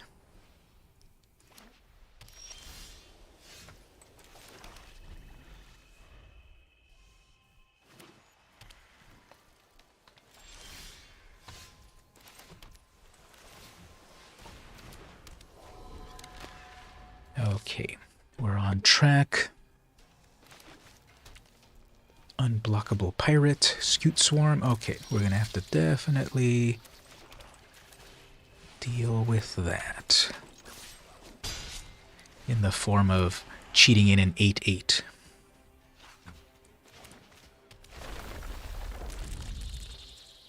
Probably going to play Cultivate or something. Or Harrow, or some... You and each opponent draw 2 cards. Amazing. Okay, thank you. I'll take that. Pro tip, that's not a good idea. But anyway, so we'll cheat this in so that we mill half their library.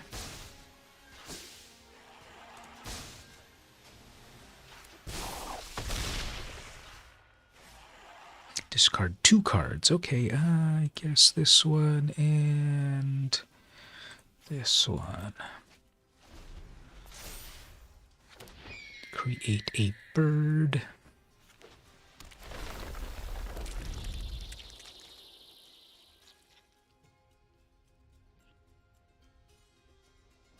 They're reading that Fleet Swallower. Queen Ruchdrarach.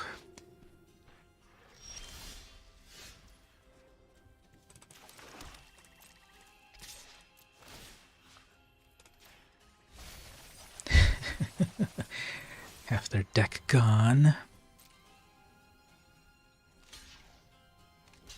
Interesting.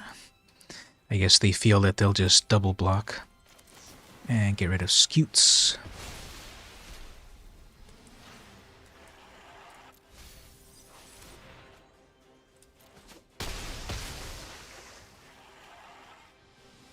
That's interesting. They needed to triple block. That doesn't make any sense. That seemed like a big mistake on their part. They needed to triple block. That wasn't enough damage. Well, it was enough damage, but I had instantly exiled their Scute Swarm, so then it decreased. So now I have an unblockable Changeling right there. Yeah, it's going to go pretty bad for the opponent. I'm going to attack with that Fleet Swallower, mill half their deck again. That Changeling is unblockable. Going to cheat in Villas, I guess. Set an 8/8. Oh man, they're going to exile that. Fine. No problem. I still have that Changeling. Sunset Revelry, that's pretty good. Sort of. Attack with an unblockable critter right there.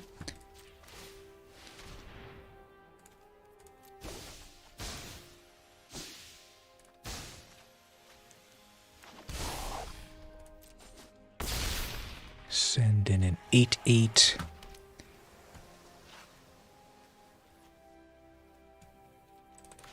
Send in 2 evasive creatures.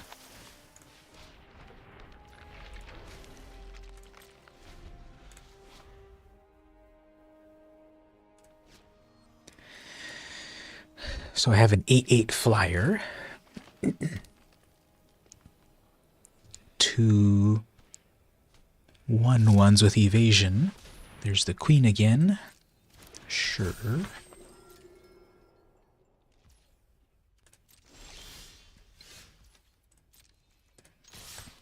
Attack with everything. Deal with those blocks. Send in another 8/8.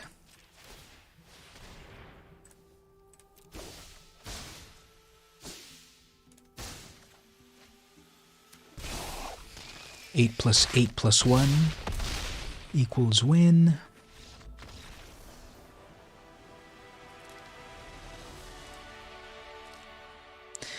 Yeah, so big, sneak big creatures in type of deck. But again, it relies on the main puzzle piece, Umezawa, not getting removed. And as long as he's on the battlefield, you can cheat in huge creatures. The only problem, or the only little downside, is if you have any creatures that, for example, that Fleet Swallower that was making them mill half their deck, that only works when it says when Fleet Swallower attacks, opponent mills half their deck. Technically, you're not attacking, you're switching out the other creature for that creature, so that trigger doesn't happen. And also, like with Ulamog, when Ulamog attacks, target opponent mills their deck. If you cheat Ulamog in, that trigger won't happen because you are placing Ulamog in, not casting it. Anyway, here I've got all of these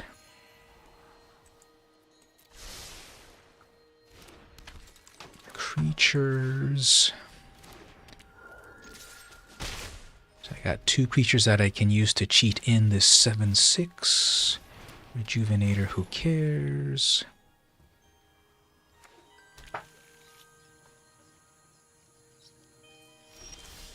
Protection from multicolored whenever, blah, blah, blah. Okay, so I'll just attack with these.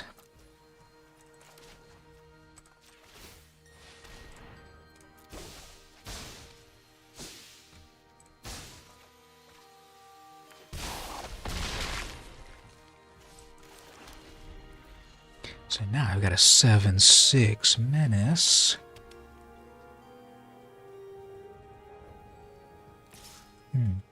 They're passing with full open mana.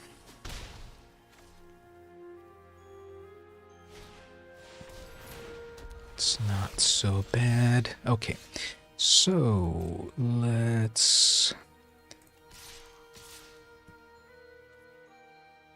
throw in all of that. That's a double block.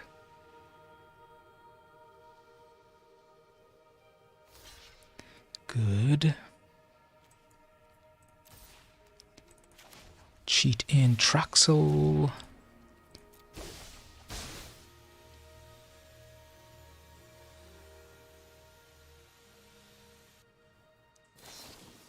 Sheltering Light indestructible, that's fine.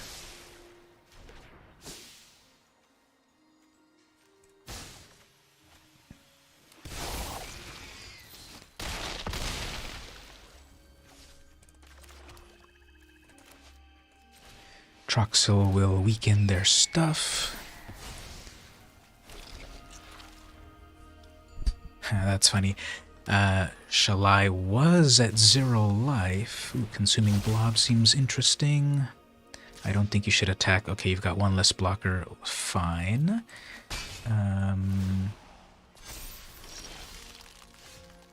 You've got 1 less blocker. That's fine. And then they're done.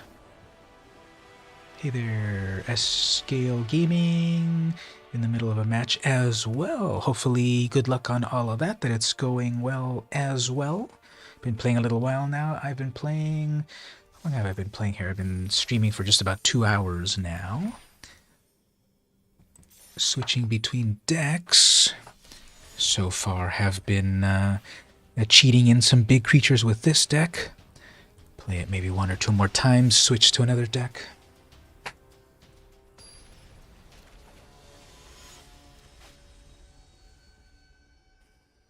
Here's one. I haven't seen Rin and Siri in a while. That one was a popular... That one was a popular one for a while. Ooh, you're playing the Ugin. You're trying to get Ulamog out. Amazing. Yeah, that's always a good challenge. Work with a huge creature.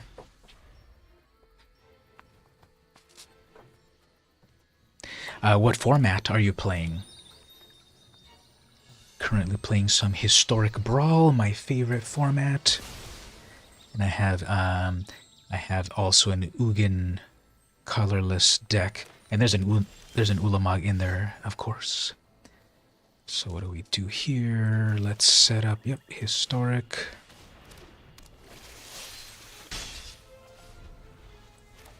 I've got a Historic colorless deck as well.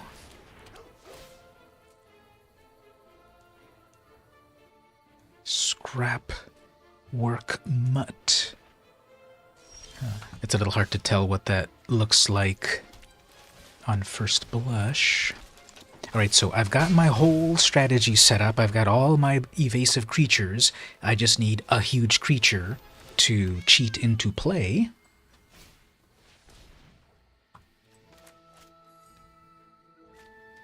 Will I draw a huge, scary creature?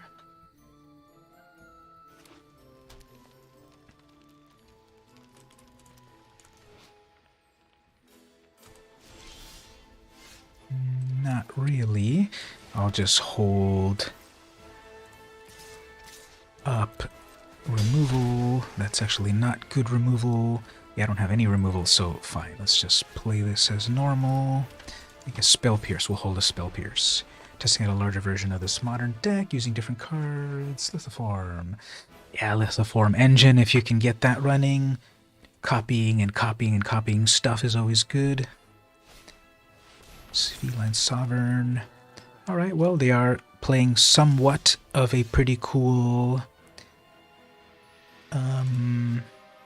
whenever this deals combat damage, that player loses, whatever. Whenever you attack, you pay 2. If you do, cannot be blocked. Okay, so we're not really getting any good creatures to cheat in. If you do, target creature can't be blocked. Whenever you attack, you may pay 2. Whatever cannot be blocked. Cannot be blocked. My creature cannot be blocked. Okay. Reading my own cards. And then they get to mill 1. And I scry. And I'll hold on to that mastery. If they're playing all their lands properly, they should have Rin and Siri here. That's a Rin and Siri, and I've got a... Unfortunately, I have an answer for them right away. Use it to copy Darksteel to make many copies of artifacts. Aw, man, Smothering Tithe. Well, gotta counterspell that, sorry. I usually don't play counterspells, they're too mean. But in this case, Smothering Tithe is way too amazing to let it go. Yep, still not really getting any good scary creatures to cheat in.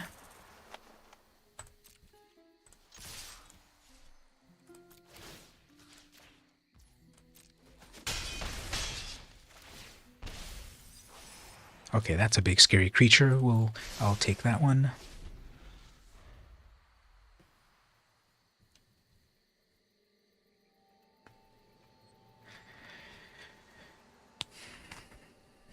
So they have 4 mana. They could summon Rin and Siri, but I've got removal for that. And instead they'll Swift Response. Okay, that's not even that worth it.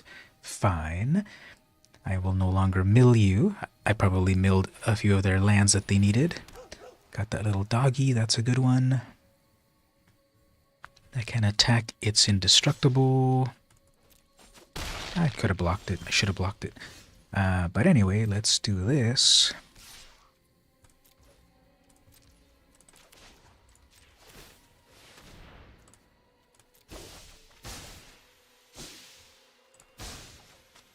That cheats in a 7/6, and the opponent loses half their life.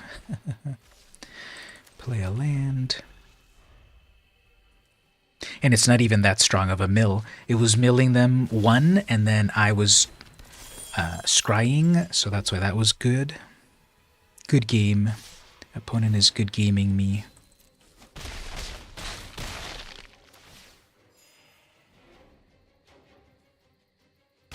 And they destroy my bird.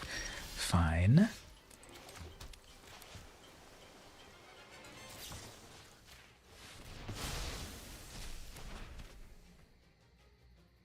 And the component is completely routed.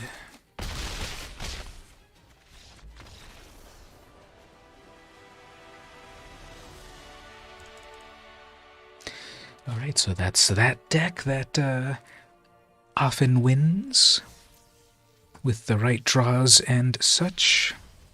Switch to something else. How about Tiny Bones? Haven't played Tiny Bones in a little bit. So here's the thing, Gabe. Depending on the play group, you can proxy cards in case you don't have the ones that you actually need. So you have to check with everyone else in the playgroup. I'm okay with people proxying cards within reason, not going over the top and just putting the best, most expensive cards. But and a lot of the other people in the playgroup as well, but check on the Discord maybe, on the Card Club Discord to see what other people say. I personally don't really proxy much, just because I want to have the actual cards from my collection anyway. And I don't go out of my way to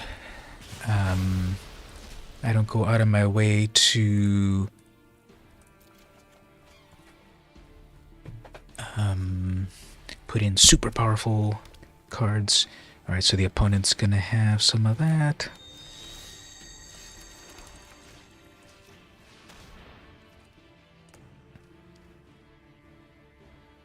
Buried Ruins, Cloud Key, Semi-Balanced, Anvil, Hedron Archive, Threat Temple Gateway, Crucible Worlds. That sounds pretty vicious, yeah. You look into that, the old school buying booster packs and singles. Yeah, that's fun too, buying a booster pack. And yeah, this is the Obnixilis that is very good, isn't it? Oh, well, eventually it gets good. Stupid alchemy. I guess that's not so bad.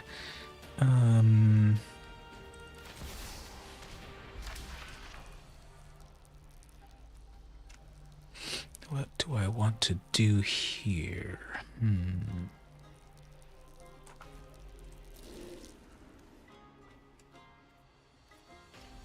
That's just copying stuff.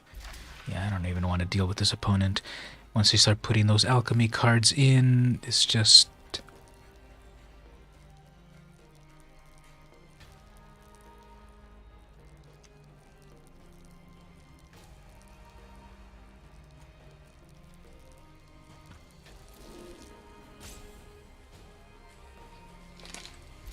Guess the thing to deal with is Planeswalker removal. Don't think I have any. That's weird.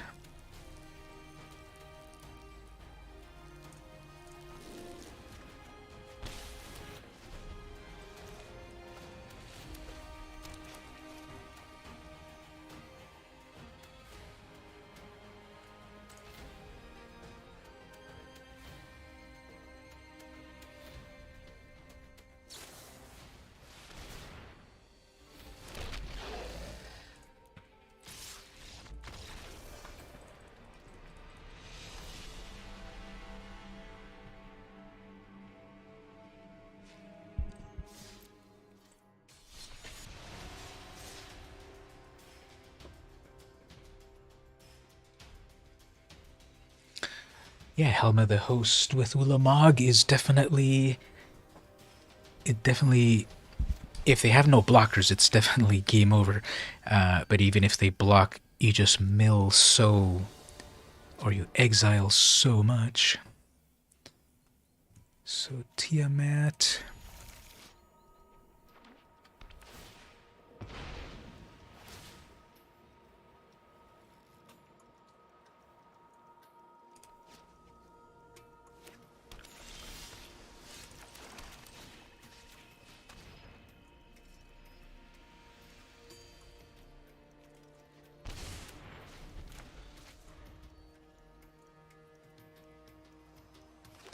Alright, so we got Tiny Bones, turn 2, turn 3, Virus Beetle. Check for traps is good, but then the thing is it would be better with... if it was just a discard. Ooh, that's a lot of good stuff there. Lots of good stuff.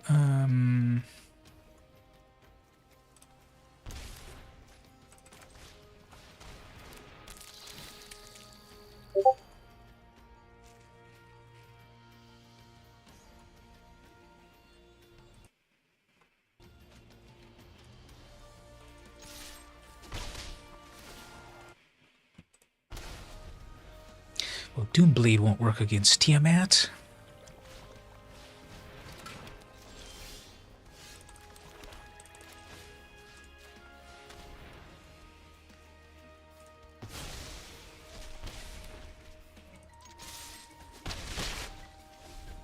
Should play you against your new deck. You want a good opponent? Sure. Yeah, you can do that in one moment.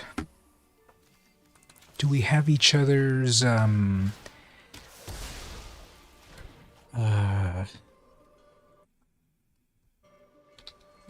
arena names? So I'm right there. That should pop up there.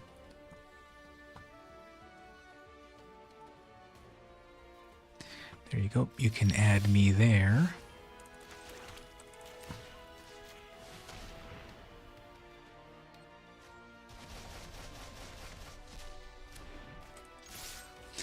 Alright, so Tiny Bones is online now. If the opponent plays their cards, there we go, empty hand. So now Tiny Bones can do 10 damage at a time.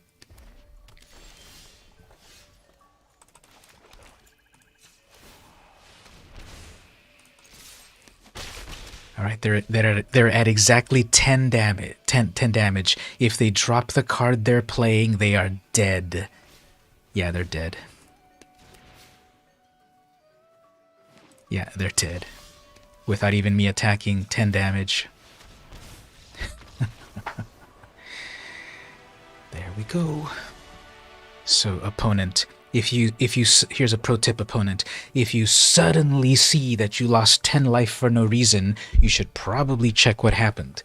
And when you check, you will see that Tiny Bones says, each opponent with no cards in their hand loses 10 life. And then what they did was they then dropped their final land, or their final card, yeah, the final land, and they had no cards, and it became my turn, and that's it. Join the Discord. Yeah, go ahead and join the Discord. There's a link. It's not clickable, but it's at the bottom of my screen there, discord.gg/etc. You can join there. And also,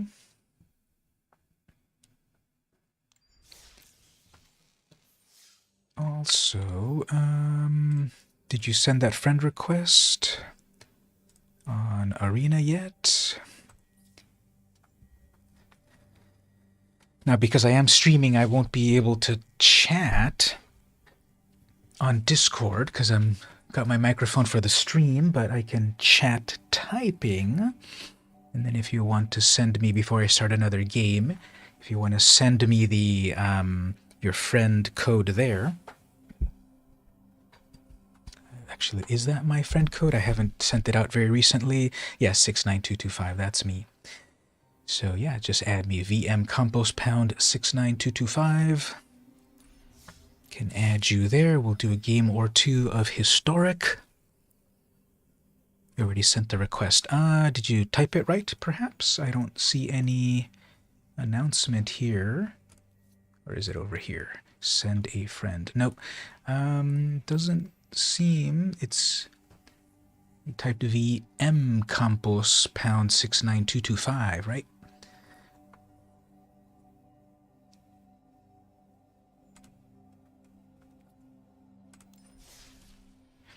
In the meantime, I think I'll switch my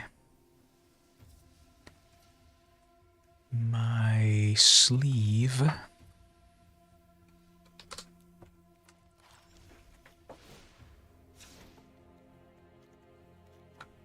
I will keep that one for a moment, then I'll switch it.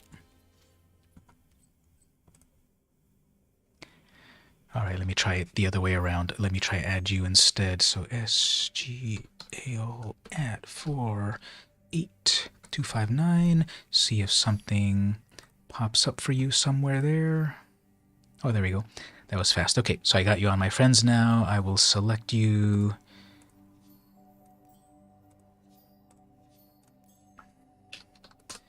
And then, so you wanted a, okay, best of 3? Historic best of 3? Tournament match, best of 3. Standard cards, nope, limited, historic tournament match. That should be it. Historic tournament match will give us historic card pool, best of 3 coin flip, timers on. Does that sound good? That's usually a good way to play there because you get a best of 3 experience, unless you specifically set yourself up for best of 1.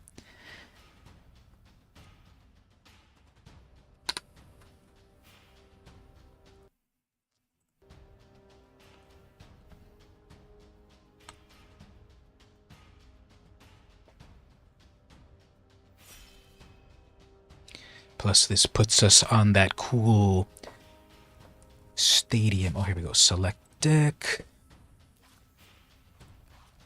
All right. Good luck. Let's see that deck. It sounds like you've got a lot of good stuff going on in the deck, so we'll see how it goes. Got the cool avatar of... What's his name again? Markov. What's his name? Big vampire guy. Sengir. No, what's his name? His name is very big and important in Magic, but I can't remember his name at the moment. Someone will help me there in the chat.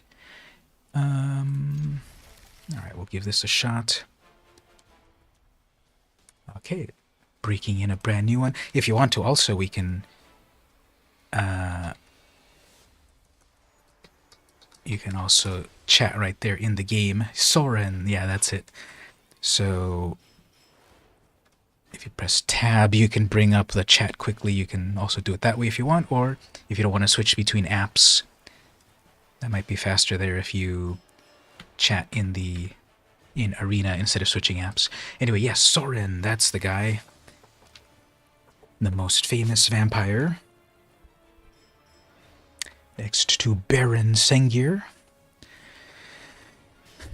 Alright, so we got the cool sleeves right here. I don't have them all memorized yet, but I don't remember which icon goes with which, but I know that we've got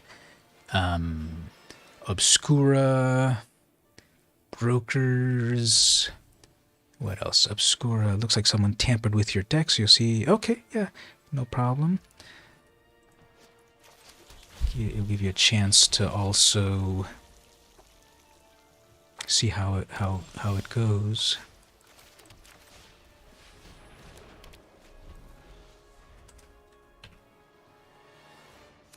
Your roommate was trolling. Okay, well, we'll see. Uh-oh, we got counterspell magic up here. Gotta be careful. Pausing for something. Oh, that's probably a an opt. We'll be okay. Should I be talking about my strategies out loud? Sure.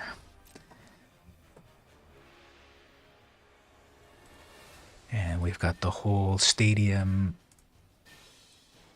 looking at us. Now here's a cool thing. You can interact with the stadium. If you tap into the crowds, you can make them disperse. See, like that, like clear the fields over here, everyone. You're on stream, you have a nice YouTube, so you don't see your head. Yeah, no problem.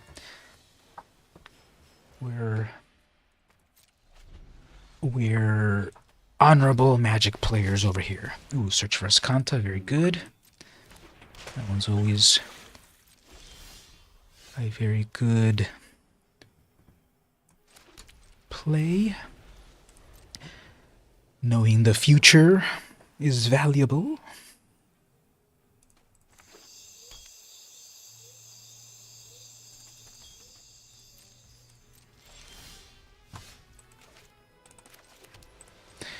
So on one of my decks, I've got it set up that every land is a completely different land. And that takes a moment to do because Arena wants to obviously give you the... Arena wants to give you the same lands for everything. But I like to mess with the opponent by having every land different.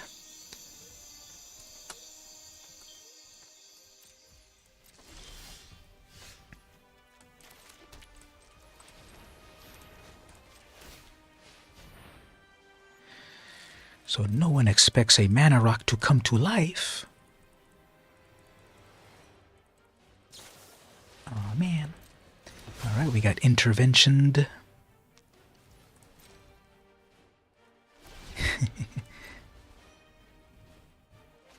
Alright, see you next time, Stevie. Thanks. Alright, ooh, that one looked cool. Xander's Lounge.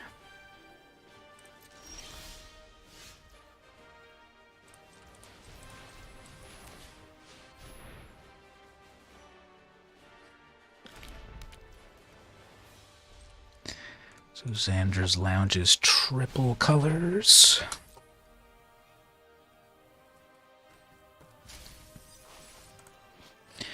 And it had a cool animation.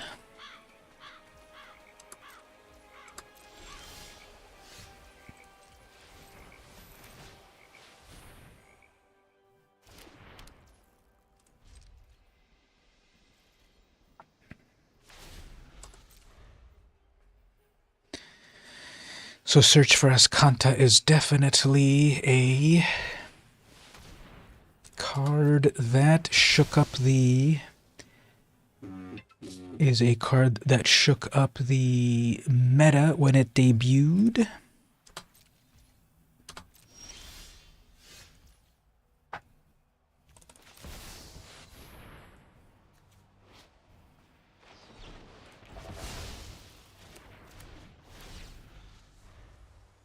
And people still play it because it's a very good card that lets you see the future. So you can get every single counter spell that you need when you need it.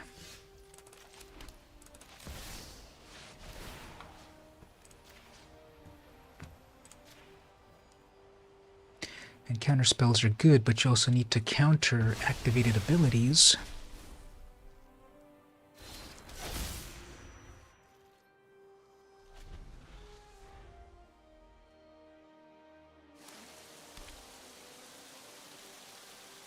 All right, so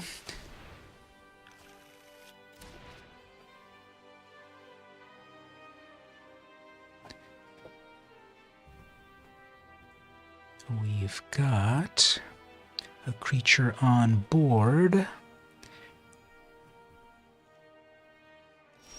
The best way to deal with that one is with that Erebos' intervention, actually.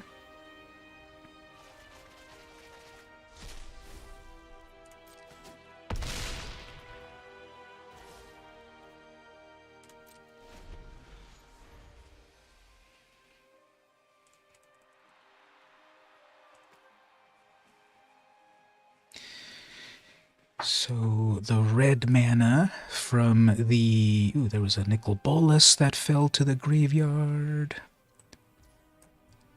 A couple of nickel boluses. Alright, what else do we have here?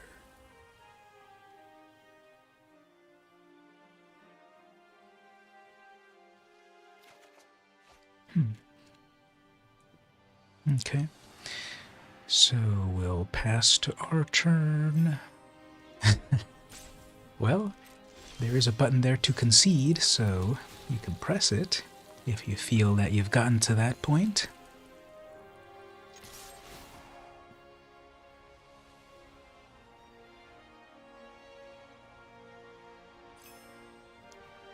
You'll wait, okay. No worries.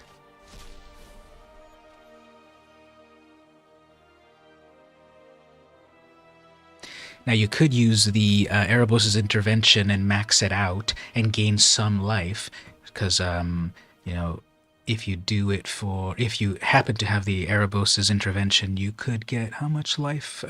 3, 4, 5, 6. You gain 6 life off of that. You won't kill Ulamog, but you'll get 6 life. But also, how about we do one of these?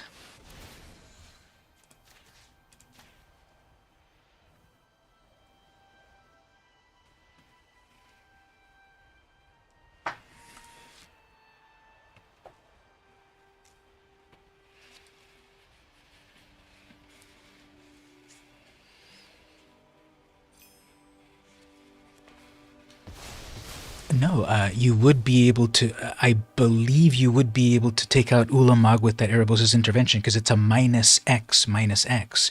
And minus abilities, -X's do deal with indestructible.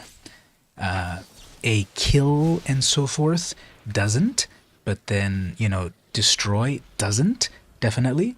Exile does, of course, but I'm 99% sure that the -X would kill it, although you'd need 11 mana to deal with it, because 1 for the intervention, black, and then 10 for the power and toughness.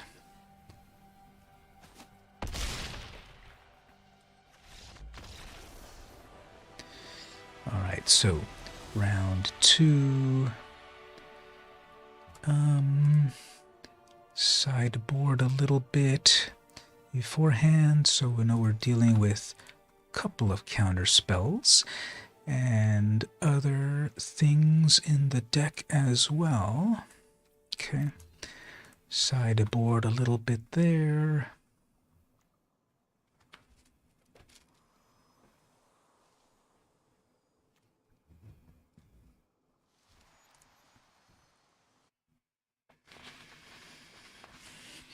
We'll go to game 2.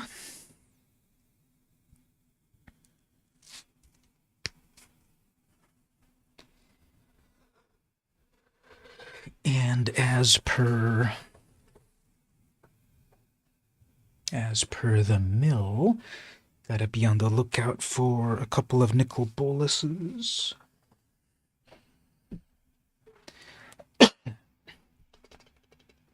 I didn't even notice the cat looking at me. Probably wants me to open the window, but he doesn't know it's raining.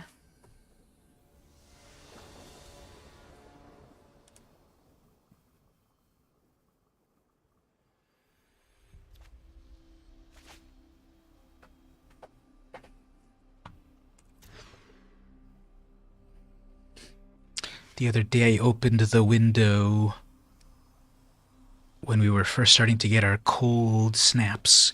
I opened the window and then the cat wanted to Oh, I forgot we're playing historic, so there's no free mulligan. Whoops. Never mind. But the cat wanted me to open the window for him, and of course it was cold and windy, and he was shivering by the window, but he had to go to the window.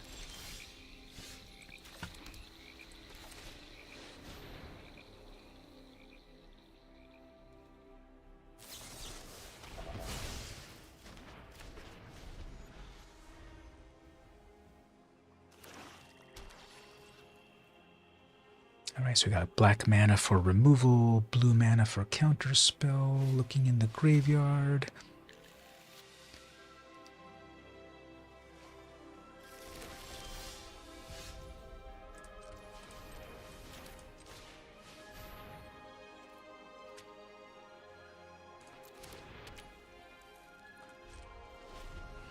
Missed a land drop that I really needed. Passing.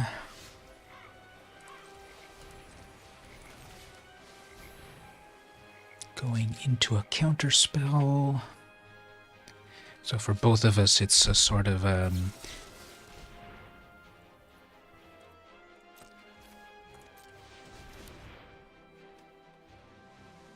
it's a bit of a brinksmanship type of a game, I see.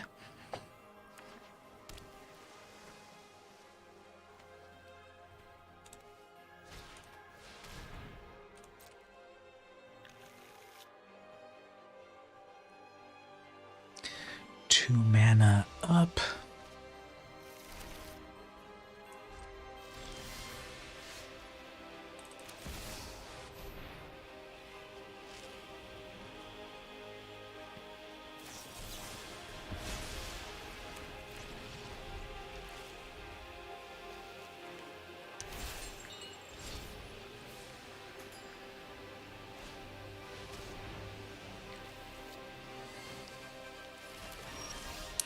I guess that was the thing about that, there's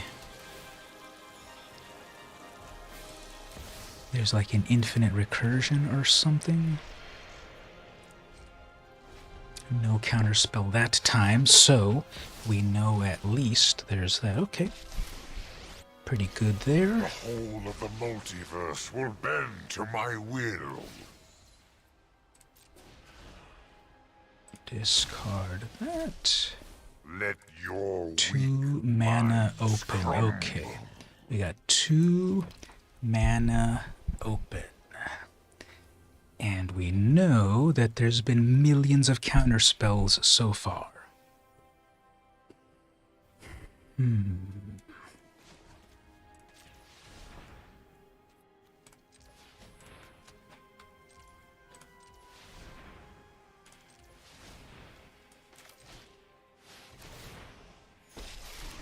But out. I came into being long before your kind ever existed. Be gone, interloper.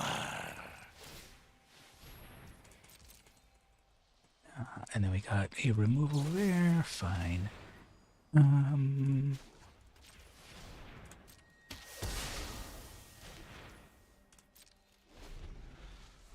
Okay, so I'm in top deck mode. Got another one of those. Sure. Let's make a creature here. The fabric of the multiverse obeys me.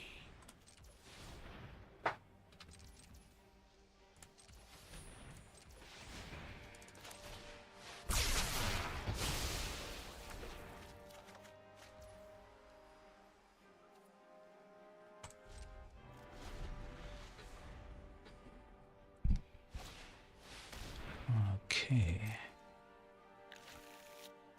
I should have sideboarded in Graveyard Hate, because we're getting lots of good graveyard recursion. Truth lies beyond We got an vision. oops happening.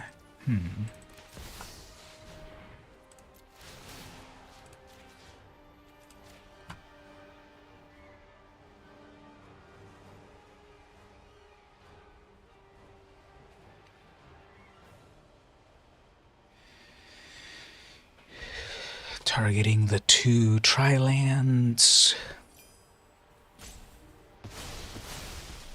Oh, that's no problem. Sometimes the stream doesn't quite do what you want it to if the emotes are not coming in right. See, I got one right here.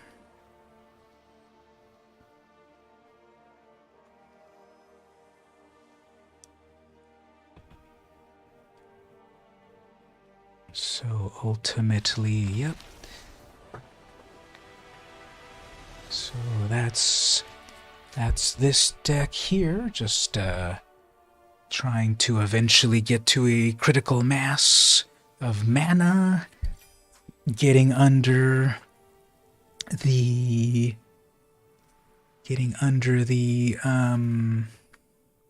counter spells. Yeah.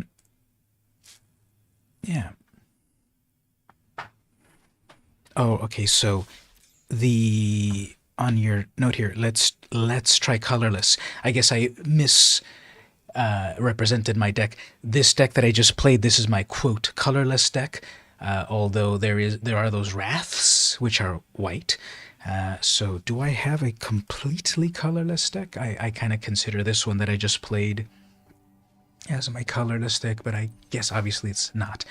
Let me check. Do I have a completely colorless historic deck? Let me check here. Historic.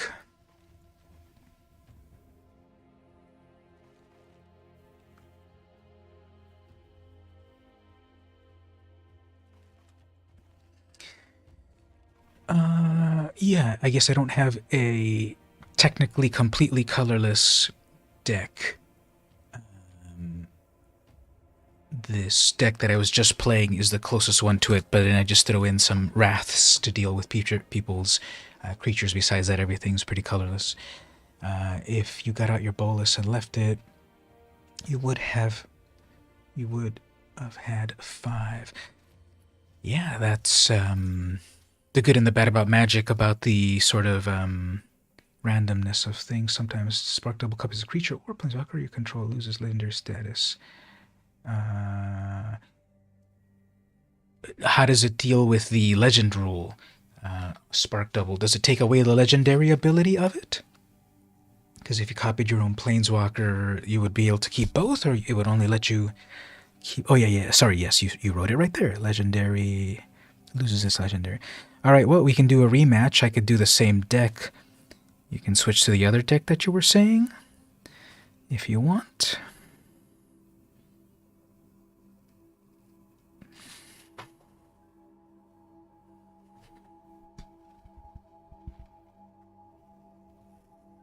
Okay, that makes sense.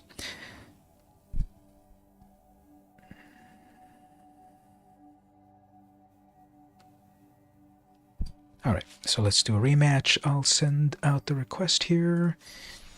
Do it the same way. Tournament historic. Alright, yeah, let's check out that colorless. There we go. Challenge sent. Arena should make a different sound for some of these things like that, because that was such a subtle sound right now when it approved the matchup. Well, it was kind of interesting. I never noticed that before it matched us up. It had the pose of just the generic person icon, and then it switched over to Tezzeret, and it almost looked like it moved.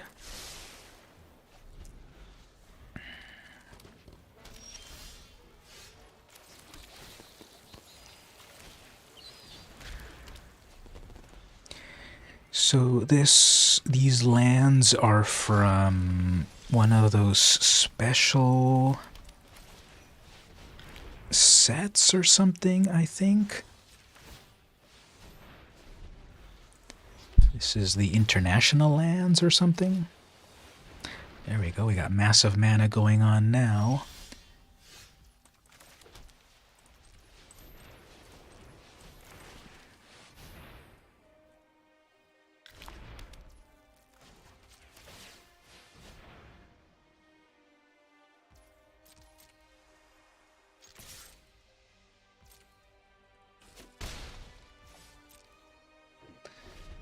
So we've got an Inventor's Fair, which is legendary. Hall of Tagsin. I got a lot of mana there as well from that monument. Very nice.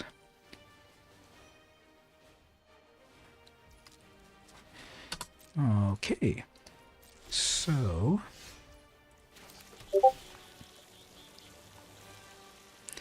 what do we want to do here?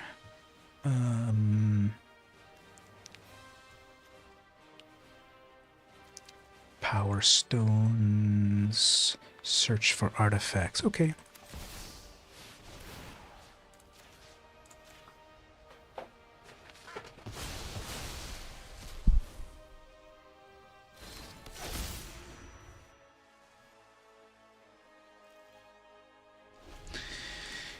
So the Power Stone shards can also make lots of mana if you have enough of them.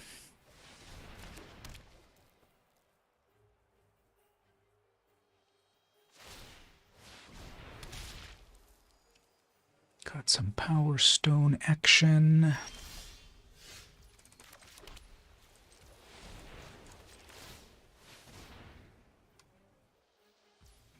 I think I need to put more utility lands into this deck.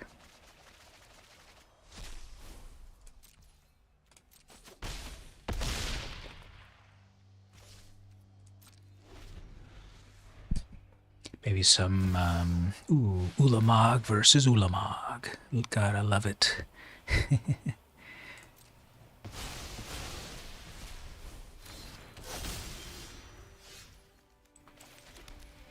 Alright, I guess that's GG.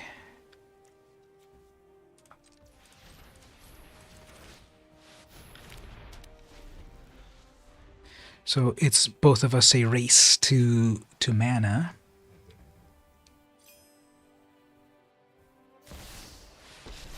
And then a big old Ugin. Okay, so yeah, that's going well there. And you will grow lost. Let's see here. Let's put in these things. This is a good one. Let's switch this up just a little bit. See about trying to deal with this. There might be a way to change up the deck just a little bit.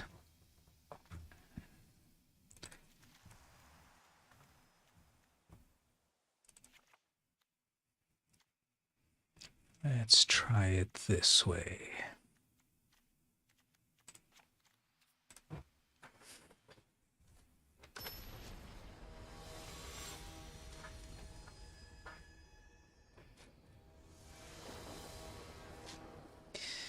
Alright, so both decks are all about big mana.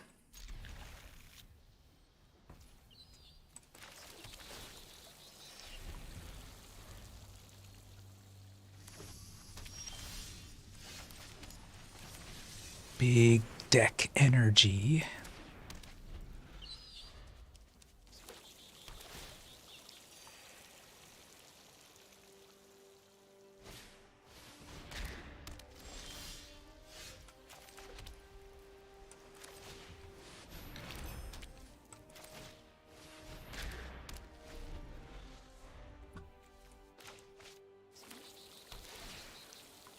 There was that explosive moment with the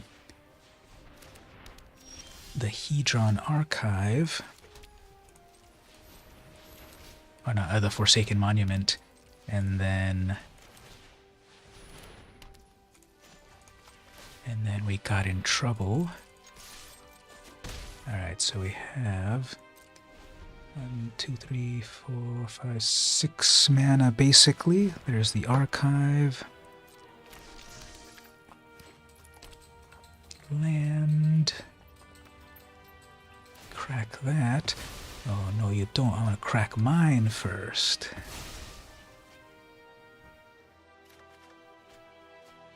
Okay.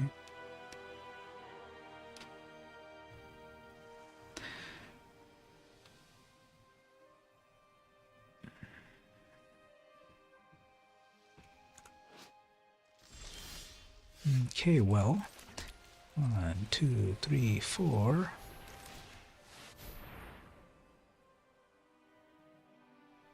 That definitely hurts.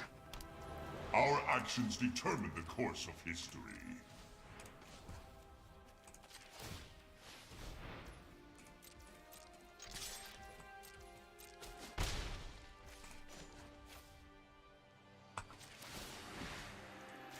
I guess I should read my own card, but anyway, Must be built. that did its thing.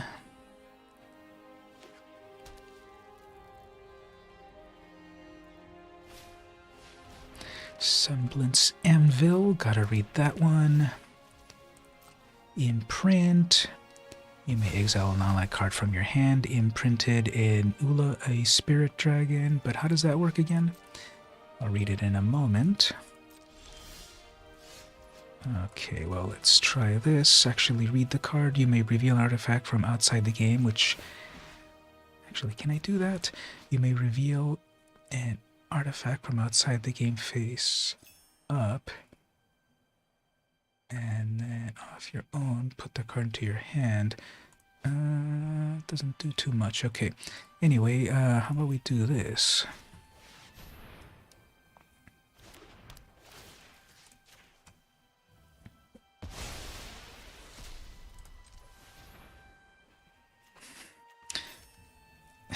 Sorry. That's what the sideboard is all about.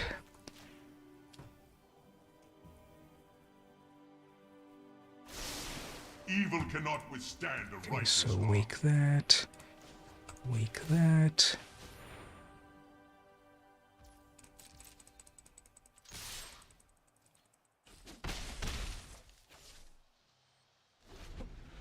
Doesn't really ultimate into anything.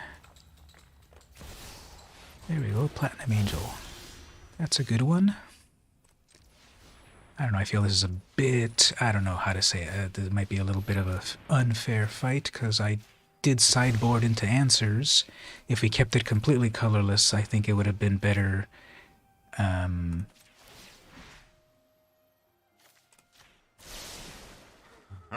is great Matchup. power in the things we make.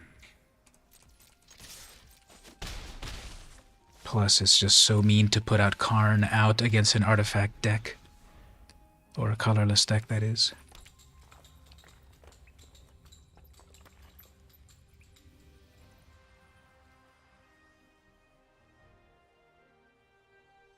Yeah, that Karn just shuts down artifacts, unfortunately, but that gives an idea of what to possibly do. Obviously, if you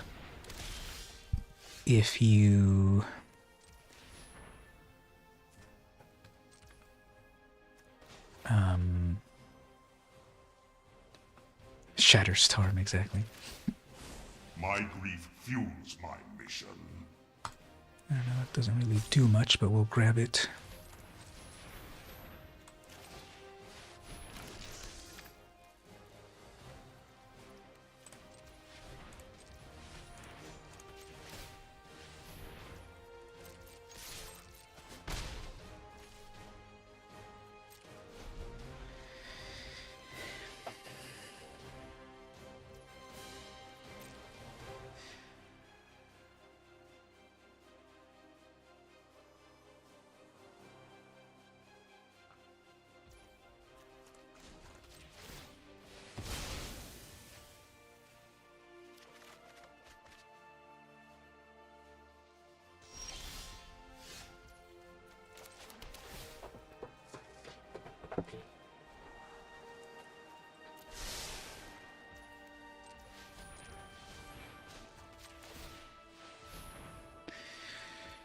So we're just awakening these artifacts to do my bidding. Ah, say hello to my little friend. Did Karn really just say hello to my little friend?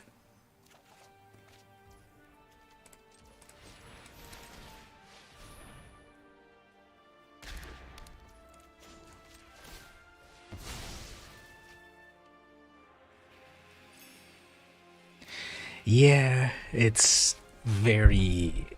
it's the ultimate weapon against your deck. Well, but yeah, because even that shuts down your portal. So yeah, this is just completely shuts down the deck, and that's just something to see about sideboard.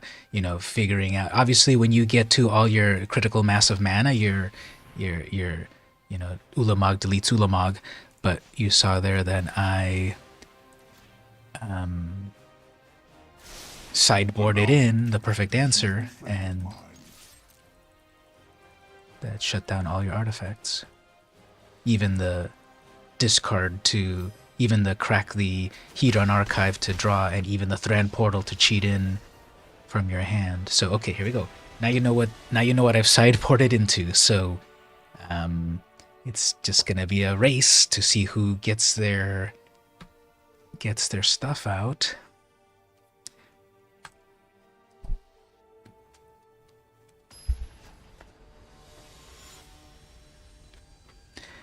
And so it's pretty much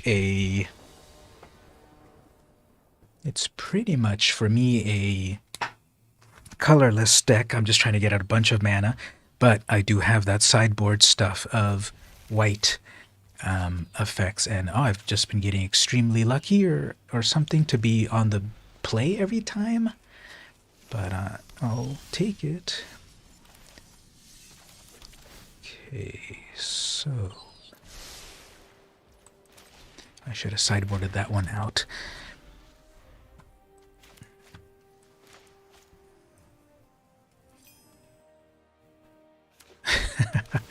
Yeah, exactly. That's what I'm saying, that suddenly I've been first player all of these times. I didn't hack the system.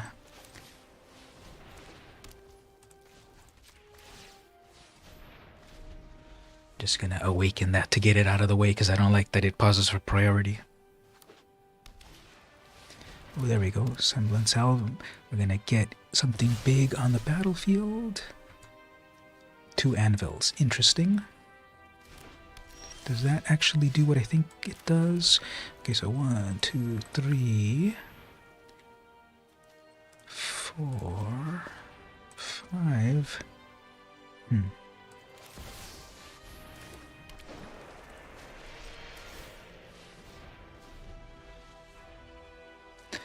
Alright, so we got one of those, got the Hedron Archive, got a lot of mana on that side, their own Forsaken, very nice, and the Cloud. Okay, so now it's all about just top decking something amazing and we're in trouble.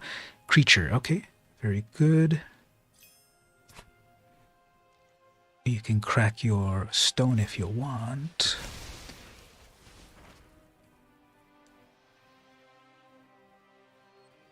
So we got a reduction on artifact and creature, very nice. Ooh, is that an infinite lock right there? Not infinite, but multiple times? You're gonna run a... Yeah, is that in... No, that's not infinite. Yeah, it's not infinite. Okay, so let's deal with some stuff here. Do I have the mana?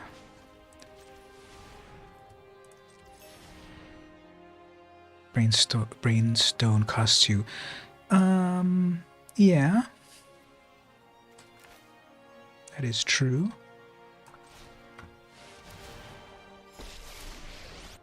So I gotta deal with it. Curiosity and wonder drive civilization, not petty wars. Ether itself serves me. We got a lot of mana on board actually. We've got double mana on that, artifact and creature reduction on that. Got power stones coming in. Oh, okay. Well, yeah, I've been kind of getting too lucky. I don't know what to say. Sorry. Manifest before you.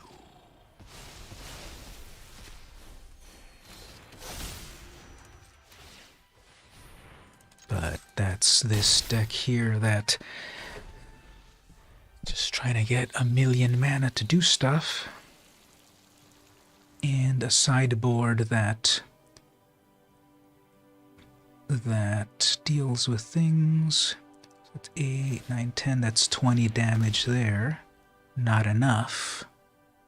It's funny to say. 20 damage is not enough to defeat my opponent.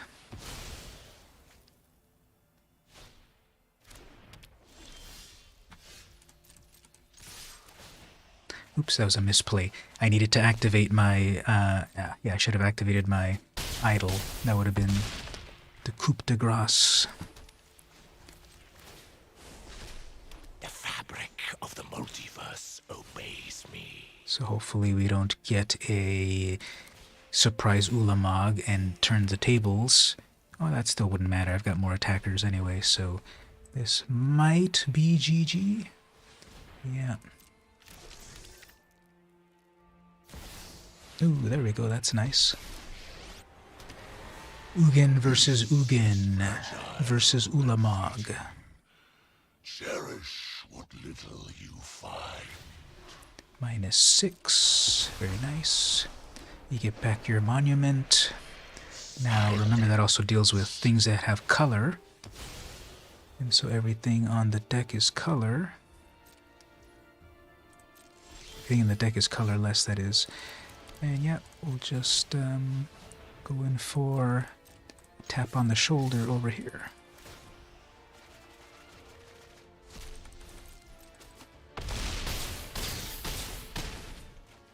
-26. You had an Ulamog in hand. Oh, man. Yeah, that was definitely going to turn the tables there. But I got all the luck this time. All right, so GG. I haven't taken a break yet, so I'm going to take a little break. Everyone, talk amongst yourselves for a moment. I'm going to take a little break. Be right back in a moment.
Alright, everyone, I'm back. So, I'm gonna switch over to...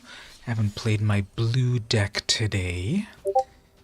Going to... Oh, we got a... Oh, there we go.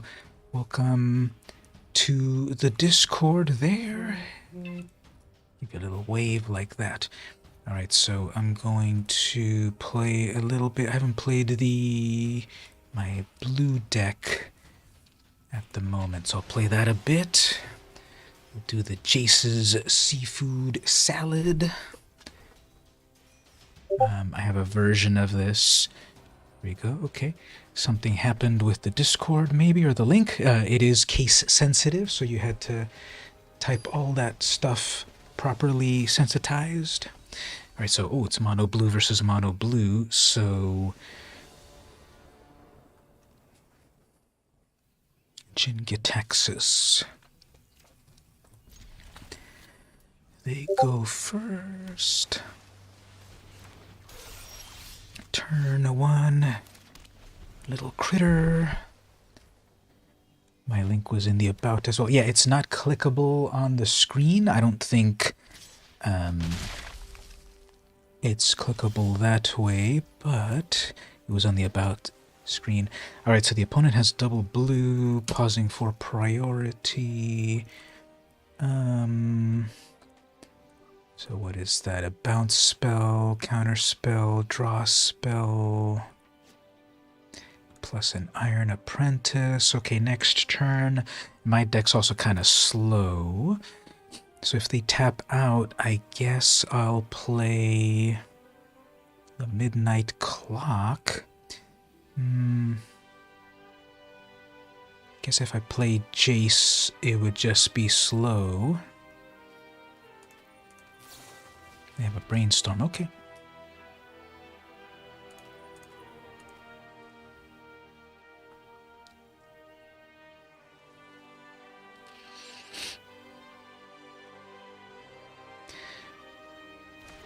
Okay, so that was a brainstorm in hand. I suppose I could play the...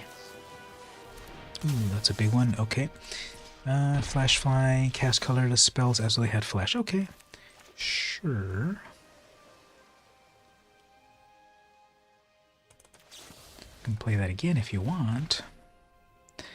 And we can drop a Cherix and get one of those, sure.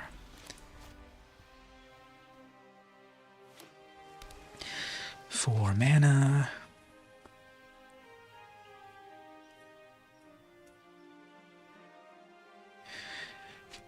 Let's see, gonna play a Karn, okay, pretty good.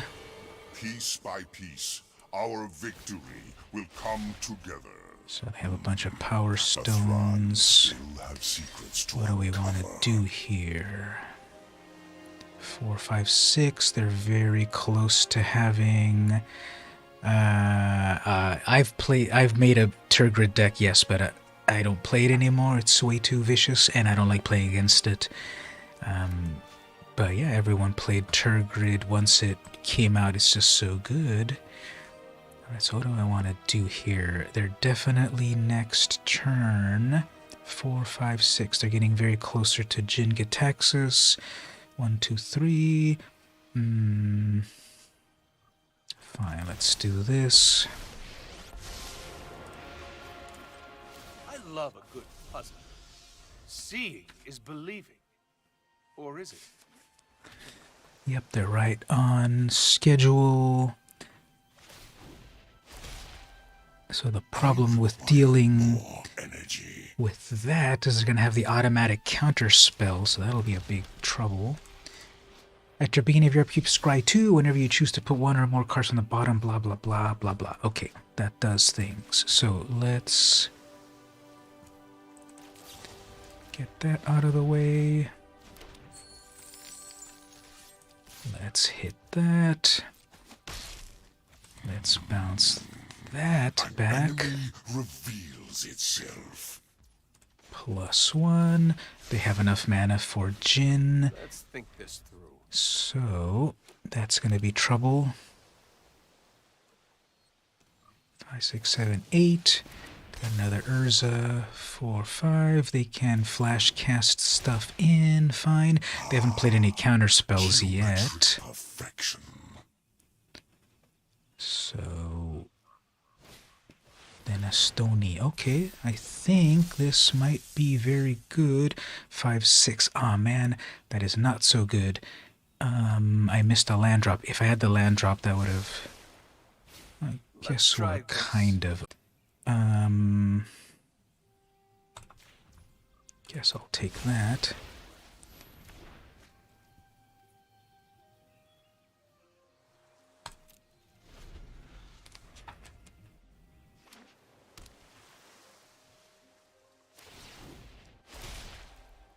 Every power stone fuels our cause.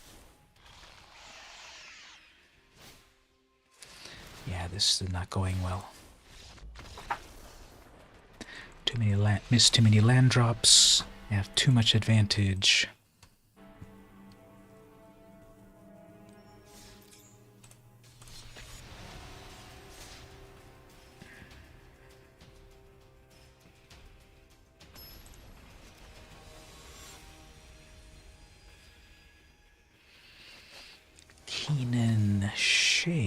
Keenan.Shay.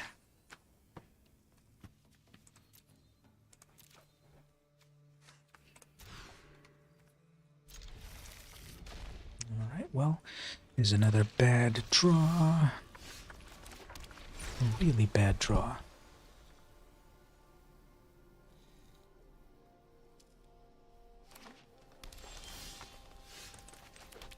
At least the opponent's also slow.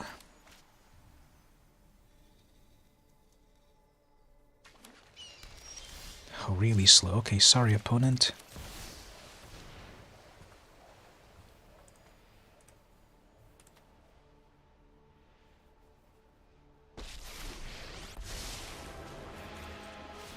Are they your memories or mine? Alright, 4 mana. I guess that's enough for that. But how about instead we borrow that little guy? Nope, that's a Tamio safekeeping right there.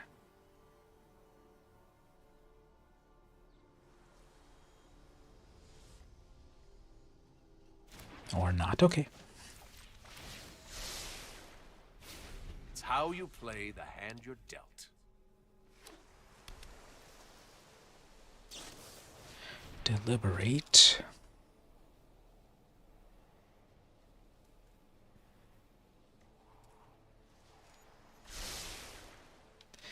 Kept both on the bottom.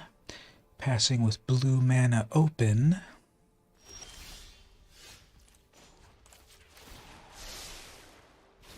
It's a matter of give and take. Not pausing for priority, so probably some reactive spells. We can wait on that.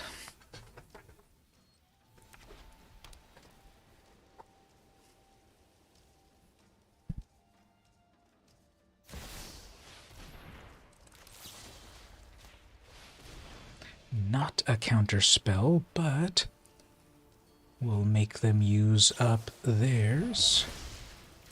Tapped out.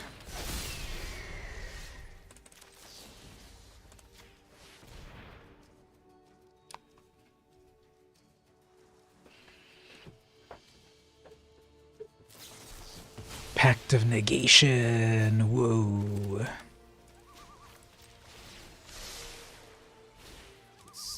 So there is a free counter spell on Arena, but they're tapped out completely, so that's okay.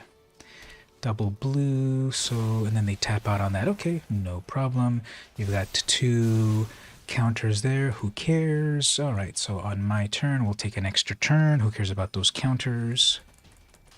Will they hit my Planeswalker or me? And I wasn't even noticing that I could have already doubled up Chase, but okay. That's okay. Oh, it has trample. No. Never mind. Okay, well, anyway.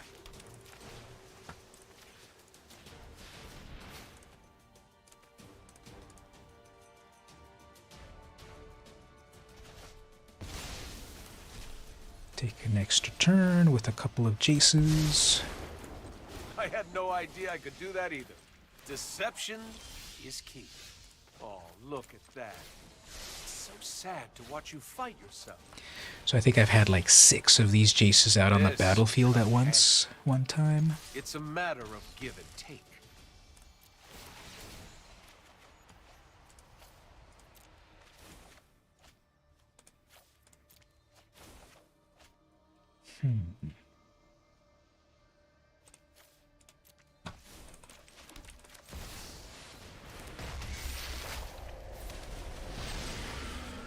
Hexproof Kraken, anyone?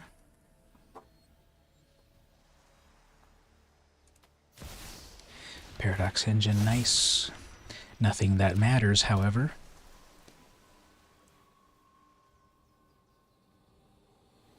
Nothing to untap. Broker's Charm, who cares? Draw 2 cards, okay.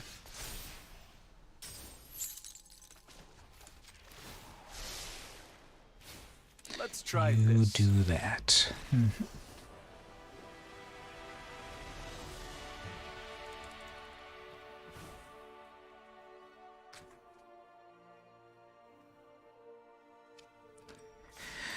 Well, I've been streaming for about 3 hours now. I'll probably wrap it up in a moment. Hopefully people saw some okay games of Magic. And this is our first stream of the year. It wasn't as full-featured as other times. I didn't really have the Crack-a-Pack and other stuff. Oh man, that's a horrible deck to play against. But yeah, so we'll play a little bit. And 2023 is upon us. We're actually living in the future. If you can believe it.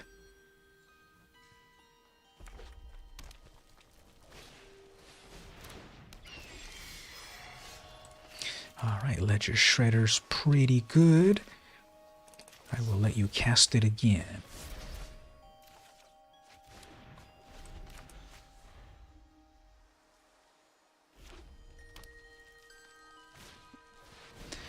Alright, we got a mirror and... Don't tell me they've also got another Pact of Negation. No, that wouldn't happen. They don't have enough mana to protect. Alright, so let's bring out a Jace. We'll make Let's this toss back that mirror and mill. Whoops. Now you might have 4 mana for Joyra. 0 casting cost. Mox Amber is so lucky. So lucky. Okay, so what do we want to do here? It's how you play the hand you're dealt. Got 5 mana in total.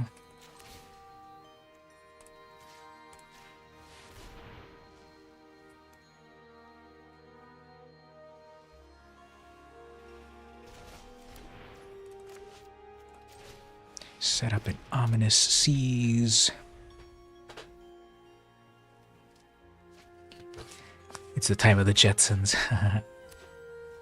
Didn't it take place like in 2067 or something?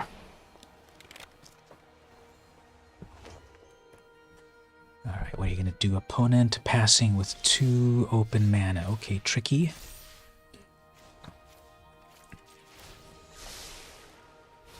There is always an answer.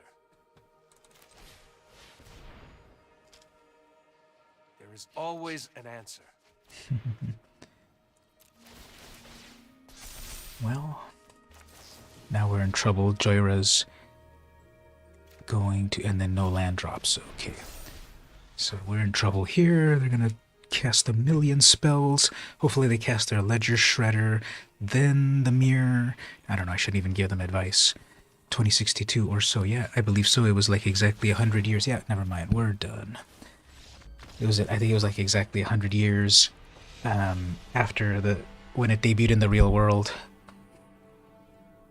2062. I never... obviously I watched it growing up, but I never really remembered what year it was all taking place, because they said it like on the first episode and never again, right?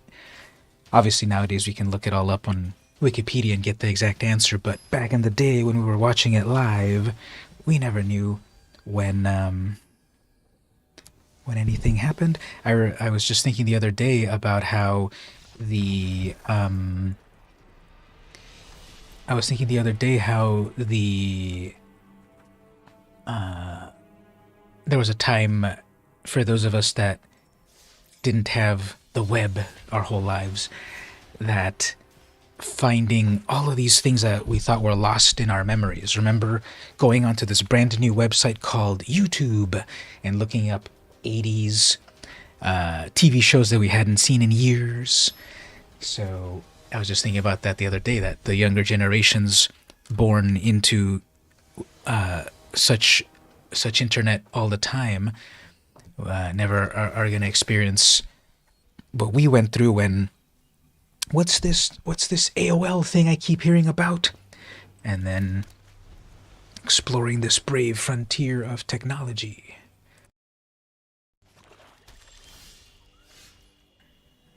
Time flies.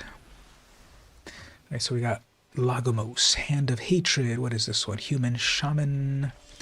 At the beginning of combat, make a 2-1 with trample and haste. Ugh, it's one of those. Okay, well, next turn they're going to have it ready. So we have to play slow. Triple blue mana. We're going to go straight for Lagomos. Nope. Okay, well, I don't want to deal with this opponent.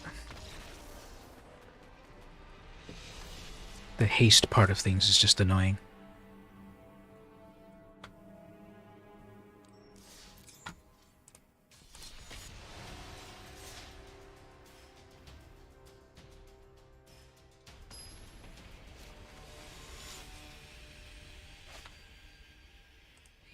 Sarkin, mono red Sarkin dragon shenanigans.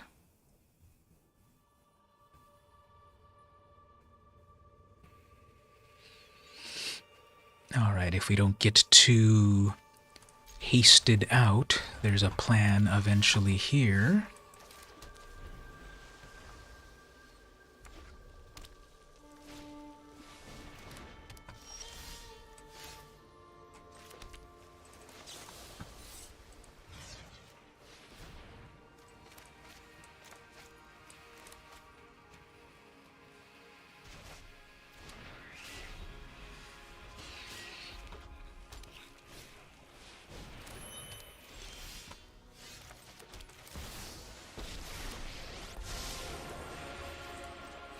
You've already lost.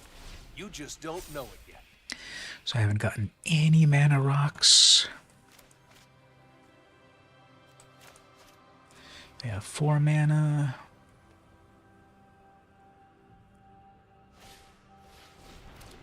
Three mana. Ooh, that's a good one.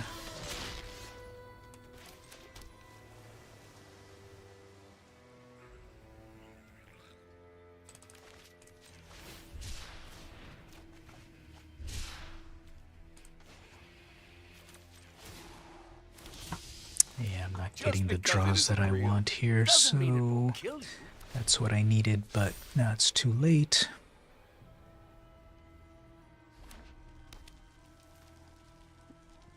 A full deck of persistent petitioners. I've had people play that, yeah. It depends on what deck you have against it, but yeah, that can be very bad. Momentary setback. With Bruvac the Grandiloquent as the main commander, definitely, and then a whole deck of petitioners. You can turbo mill the opponent, and it's happened a couple of times that they definitely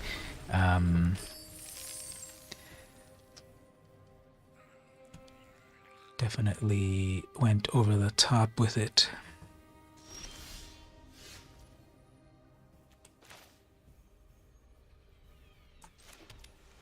Alright, well, let's see. Opponent. They have enough mana for Sarkin.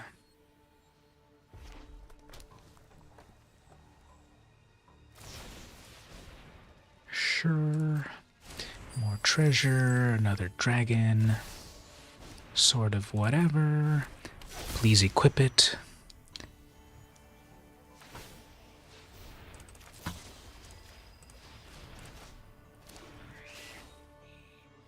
I should have waited for them to attack, then bounced it. Because they could have still equipped it. And then we got one of those. Okay.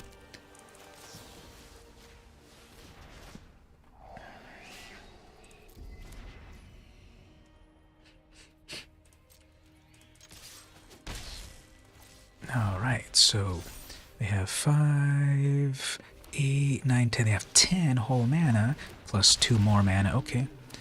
I've got 6 in total.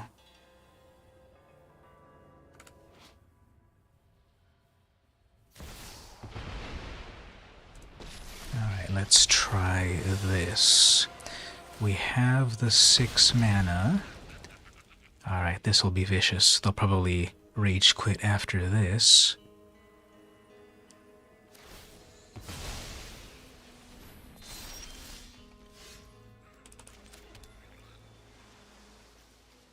Six plus 7, okay.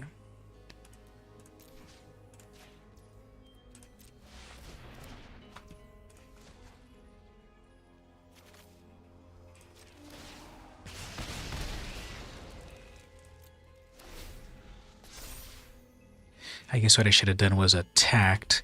Yeah, that was a misplay. I should have attacked their Sarkhan so they would have to block. Then I could have stolen the Sarkhan and then did the final damage. So now will you hit me or your own Sarkhan?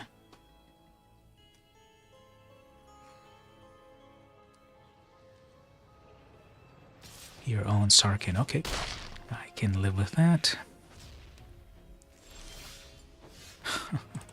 Alright, well, 4 damage to target player or planeswalker, 1 damage to each opponent and each creature they control, so that'll kill one of them. Then we'll bounce back that... No. I'll bring out a blocker. Making a Skewed Mute Brawl deck. Omnath as commander with Lithiform Helm of the Host. Yeah, I love those effects about duplicating things, definitely. So that's fun.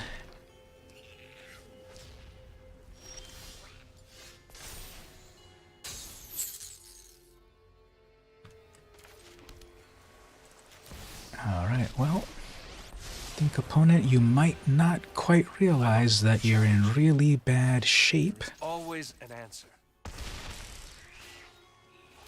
Especially when your own things are coming at you.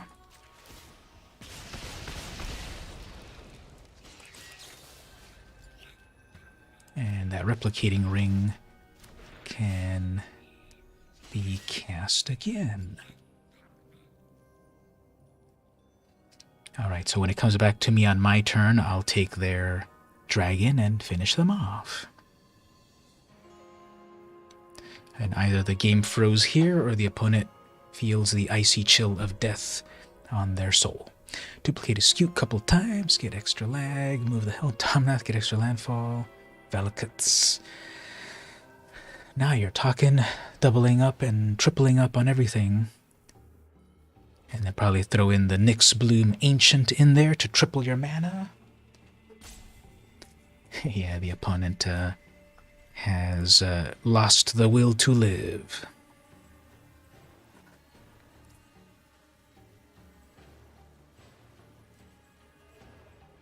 Pebble Rocker 97.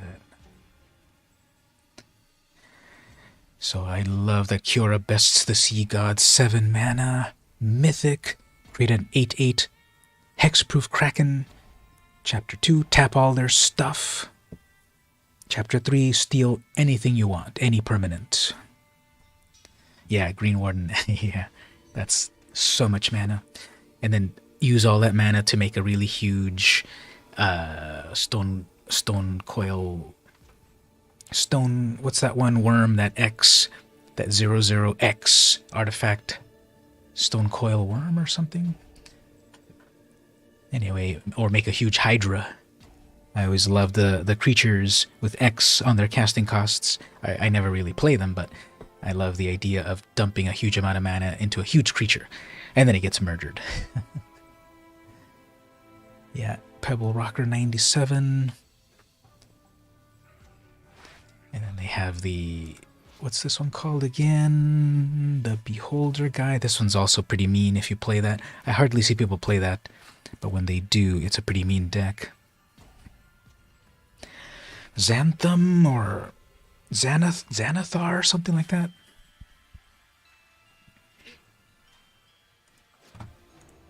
And mine is the sleeves of these really...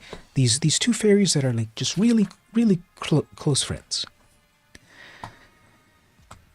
Alright, opponent. So now we know here, blue versus red. Always bet on blue. Using Uro. So commander's also... Yeah, exactly with that. With escape. And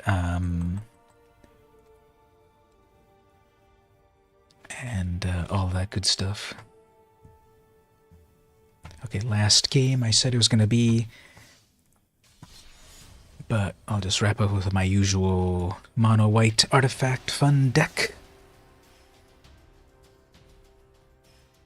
What's the other Titan? The one that makes you discard when you cast it. So Uro was the one that got a lot of play when it debuted, and there was the other one, the red-black one.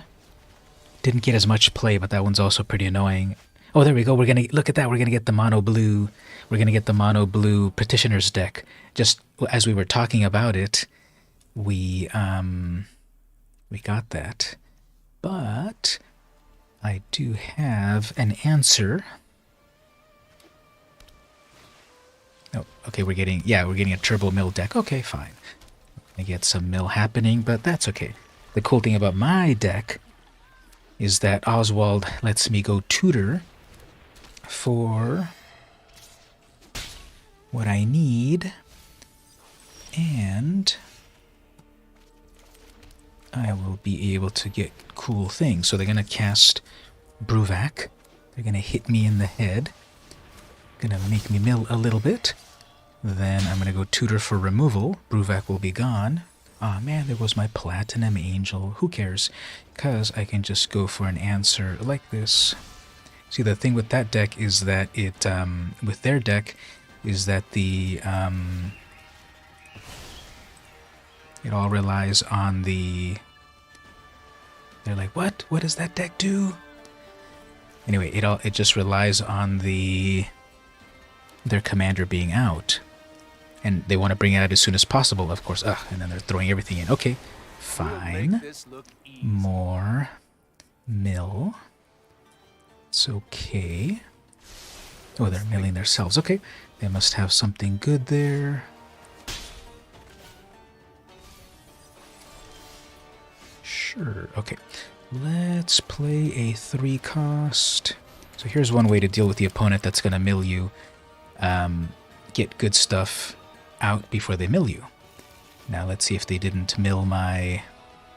Okay, they didn't mill my... one of my win conditions, so let's go get it. How about a 7/7 with trample?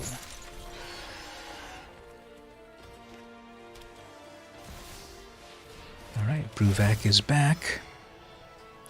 If they target me with that, okay, they're gonna mill me a lot, who cares? Now what do I want to do here? Okay, milling the... Ooh, Hedron, they milled a Hedron Crab. Womp womp. Alright, what's the best way to do this? I can play the Paradox. If I play the Paradox engine, I can then shut down their Planeswalker. That will defeat them, but I need to get rid of my Paradox engine to do that. Yeah, I guess I don't want to do that. Okay, let's...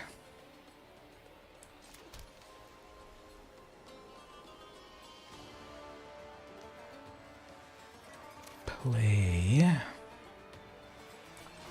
this way.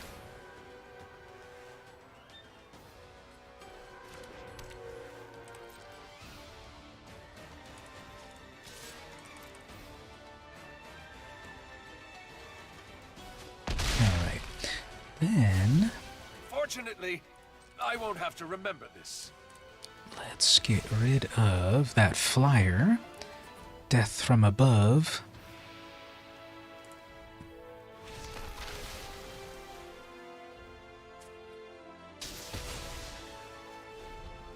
Alright, now we got a 7/7 on the battlefield. They're good gaming me. Uh-oh, they're gonna do one of the milieu 20 cards. Okay.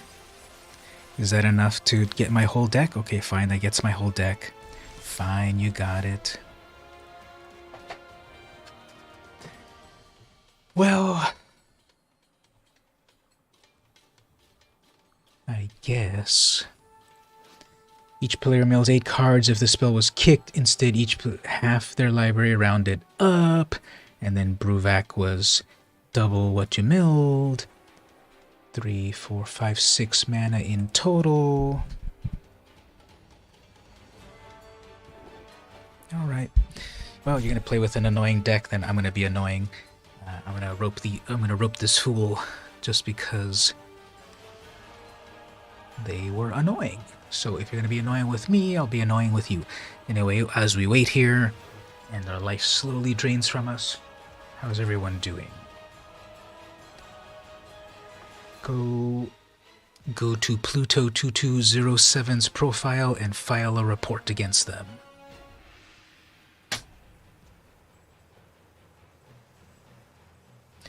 And also report that fish.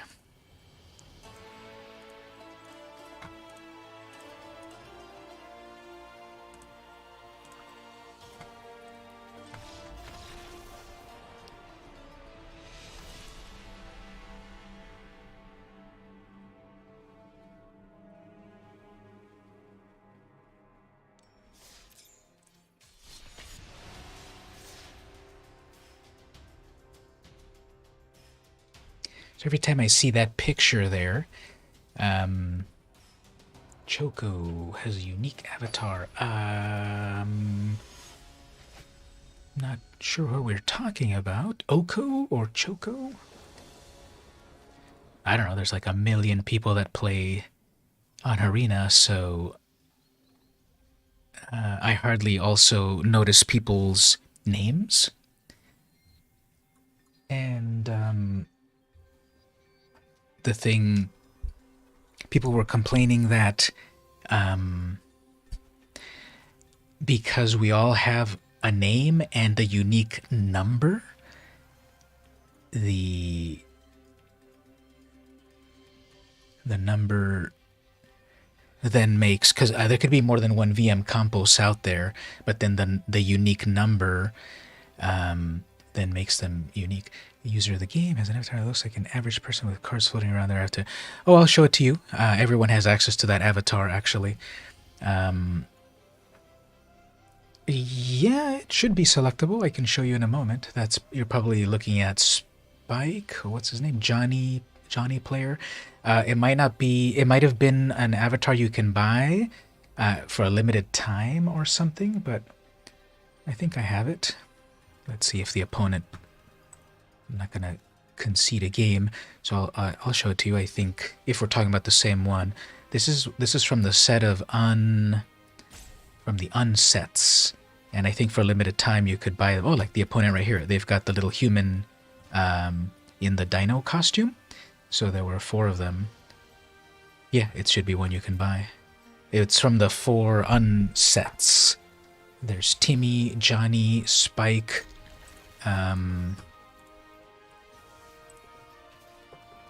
Vorthos, etc.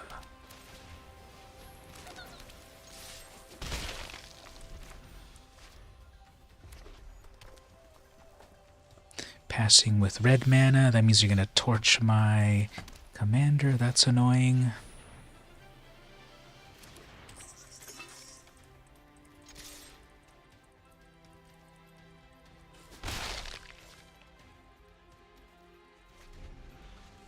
or not. Okay, I'll take that.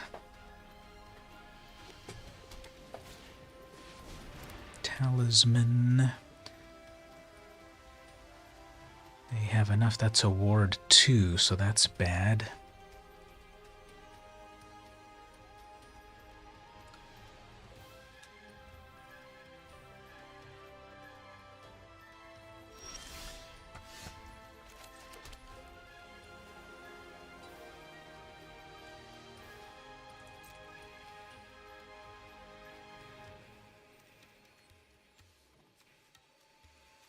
Thought it was an admin because they won turn 2 Ulamog. Turn 2, how do you do a turn 2 Ulamog? And in what format? So I don't doubt that that happens. Was it through the Aether Flux engine trick? Where you free roll it?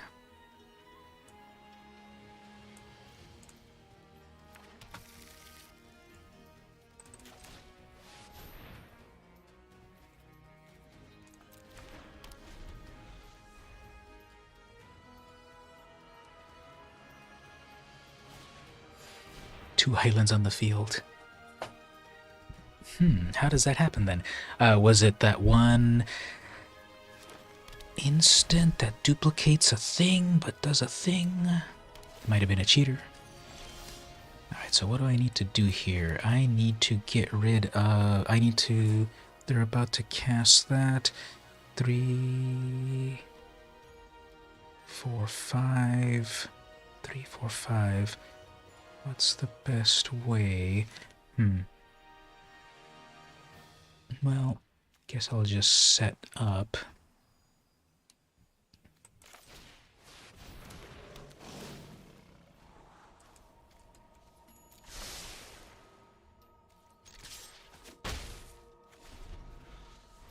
So hopefully it isn't so bad. They'll cast their Mirim. They'll cast at least... Oops, they're gonna... Okay, that's fine. 2 mana left. Sure, okay. We can do this. Do an attack there. Sacrifice that for the greater good.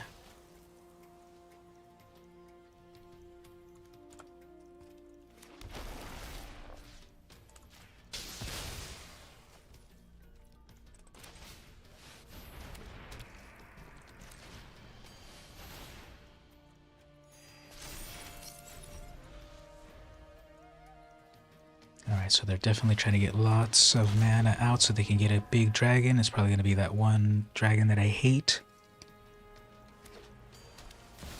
Yep. Oh, no, that one. That one's not so bad. Okay, so that's going to make a bunch of mana. This is so annoying. Okay, well... Yeah, this is annoying.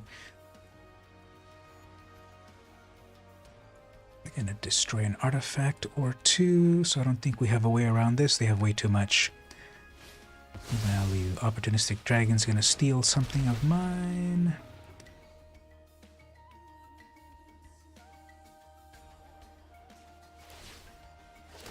Double steals. Yeah, we're dead here.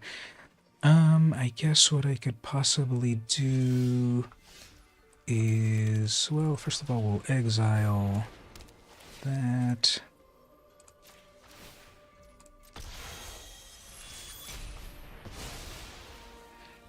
Then we'll swap this for one of these.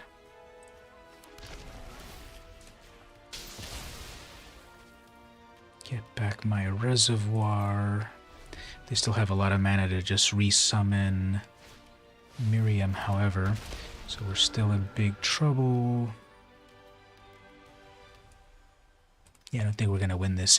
I need to pull a board wipe, and then we might have a chance, but besides that, we're pretty dead. That's not a board wipe. Okay, GG on that.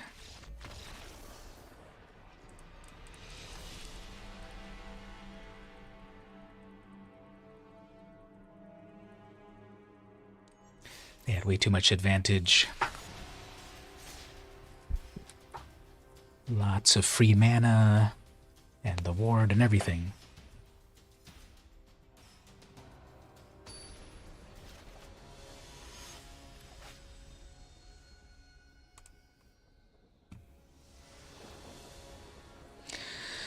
Thanks for stopping by. Nice meeting you as well. Thanks for subscribing to the channel. Have a good rest of the day. Now for me, it's 11:21 p.m. Pacific time, so I'm not sure what time it is for you, but thanks for stopping by.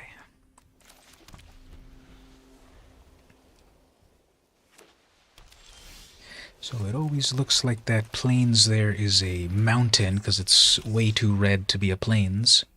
Snow-covered plains.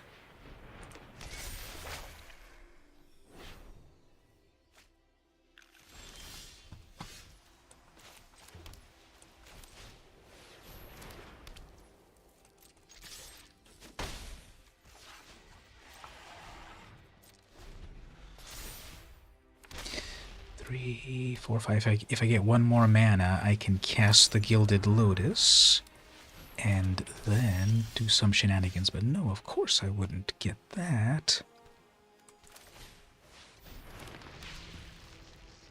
So annoying. If I only had gotten that, that would have been good. One land out of the whole deck.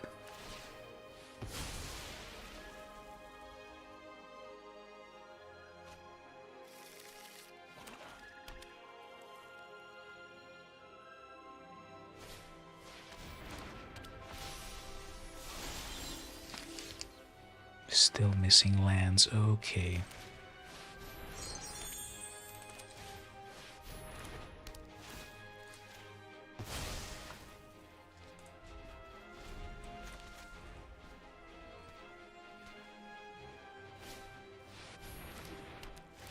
Exiling my exile. You should have exiled my exile effect. Okay.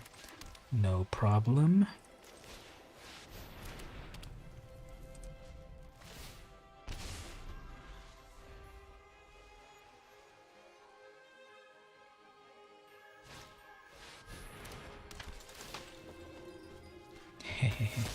Okay.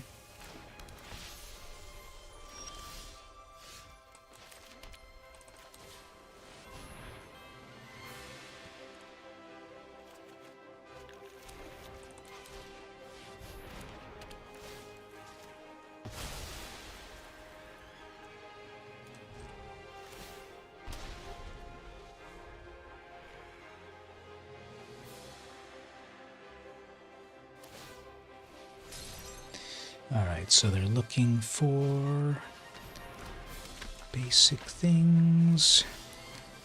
Alright, so what do we want to do?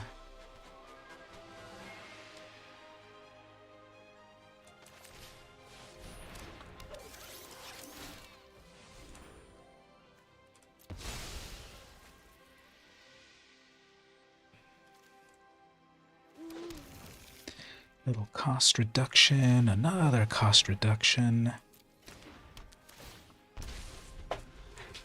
Double artifact cost reduction. Not, their side's not drawing anything good.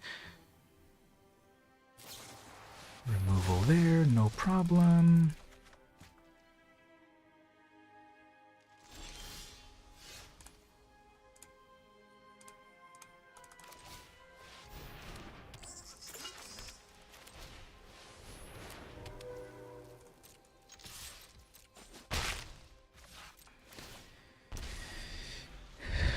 So what do I want to do? If I can get a 2 mana... Oh, I do have a 2 mana. Okay, if I can survive and crack this 2 mana artifact...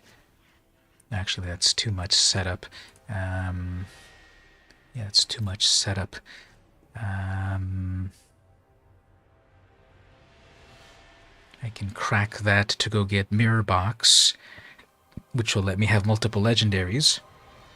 Then I go crack another 2 mana artifact and go get Sculpting Steel to duplicate the God Pharaoh statue to have all their spells cost 4 mana. That's too much work, however. So instead, we've got 4, 5, 6, 7 mana. A few years? No, it just came out last year when the D&D set came out. And now the opponent has lost their will to live because they're missing mana.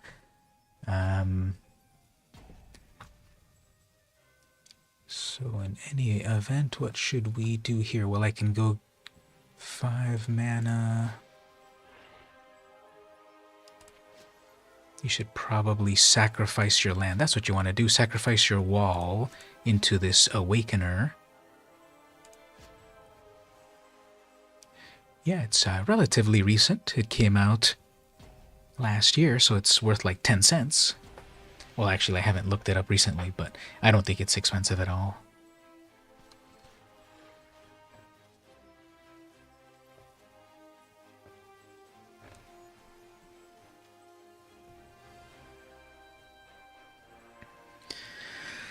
I guess the opponent's internet connection... Well, I'm trying. I'm just waiting for the opponent to pass priority. They are either triggered or their connection is bad.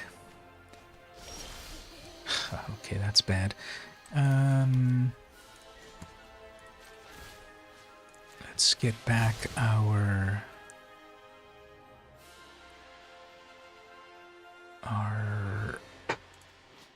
Lotus over here, and then use that mana. Yeah, the opponent. This is gonna be the opponent is either roping me because they are so angry that they didn't get any more lands, or they lost connection. But they could have paid the 3 mana out of this Awakener, sacrificed their wall, and then they get a 4/4 and put some pressure on me. But they probably... Am I too pessimistic to say that the... Yeah, so I'm sure their internet... I don't even know what to say. They probably got angry, so we'll say that happened. Okay, well, I guess we'll wrap up on a victory. That's 3 hours stream. The first one of 2023.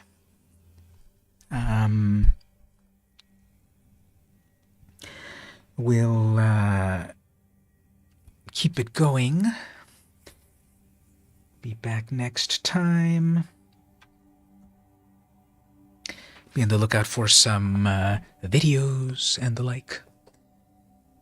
And yeah, Gabe also confirm on the Discord about the photo meet and greet or photo meetup. We'll figure out when to do that. Maybe we'll convince the people.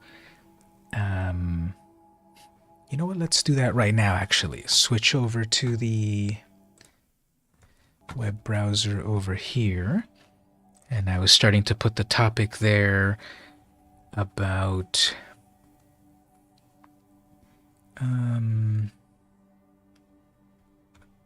oops, that's mine.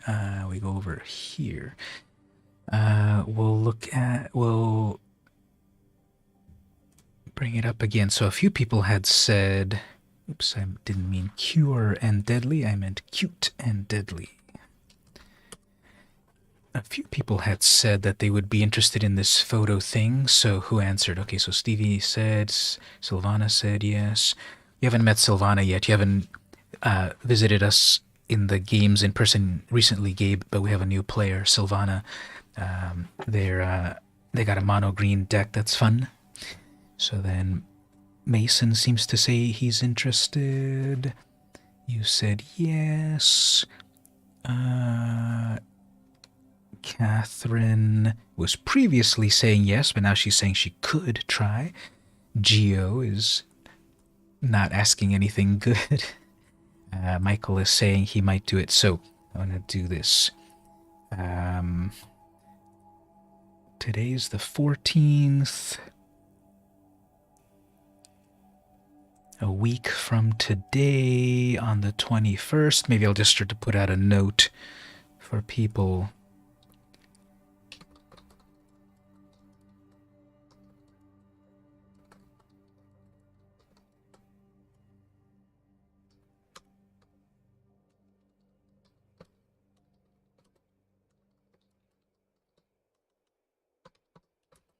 So I will note the people that seem to be saying that they might be interested.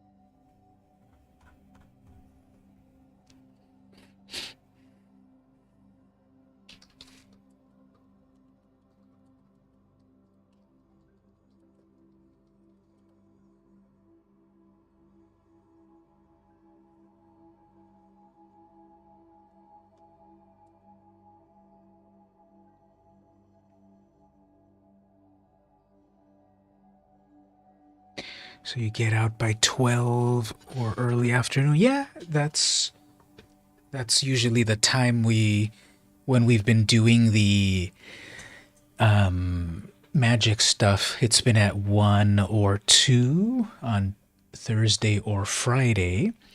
And then so maybe on this photo get together, I would definitely say also after 12. So if that time sounds kind of okay for you, we'll see what other people say. I can say after 1.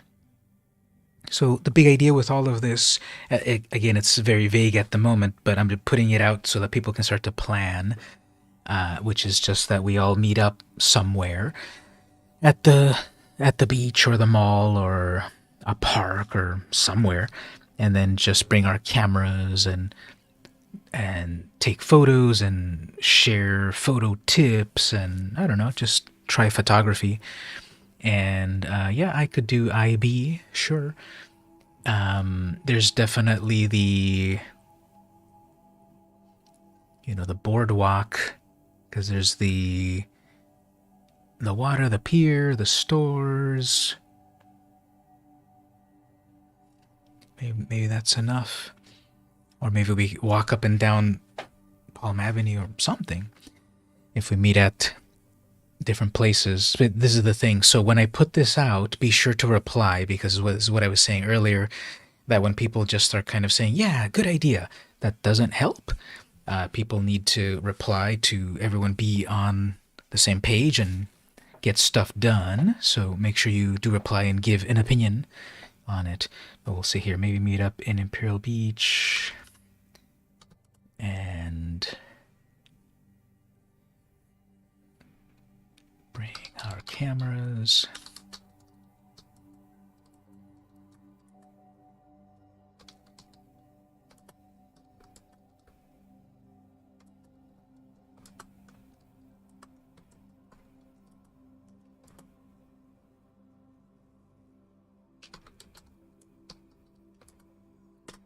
All right, so I put that out. If you want to answer at some point, I'm going to wrap it up here now then. So yeah, that's the first game of the year, the first stream of the year. And we'll be back next time. Have a good 2023, everyone. Stay safe. And say hi on the Discord and such. And I'll be back on the next time. Might bring your analog. Yeah, I would say whatever cameras you want to bring. I'm probably going to bring my analog, maybe digital. But yeah, answer there on the Discord and we'll figure it out. So, all right, everyone, take care.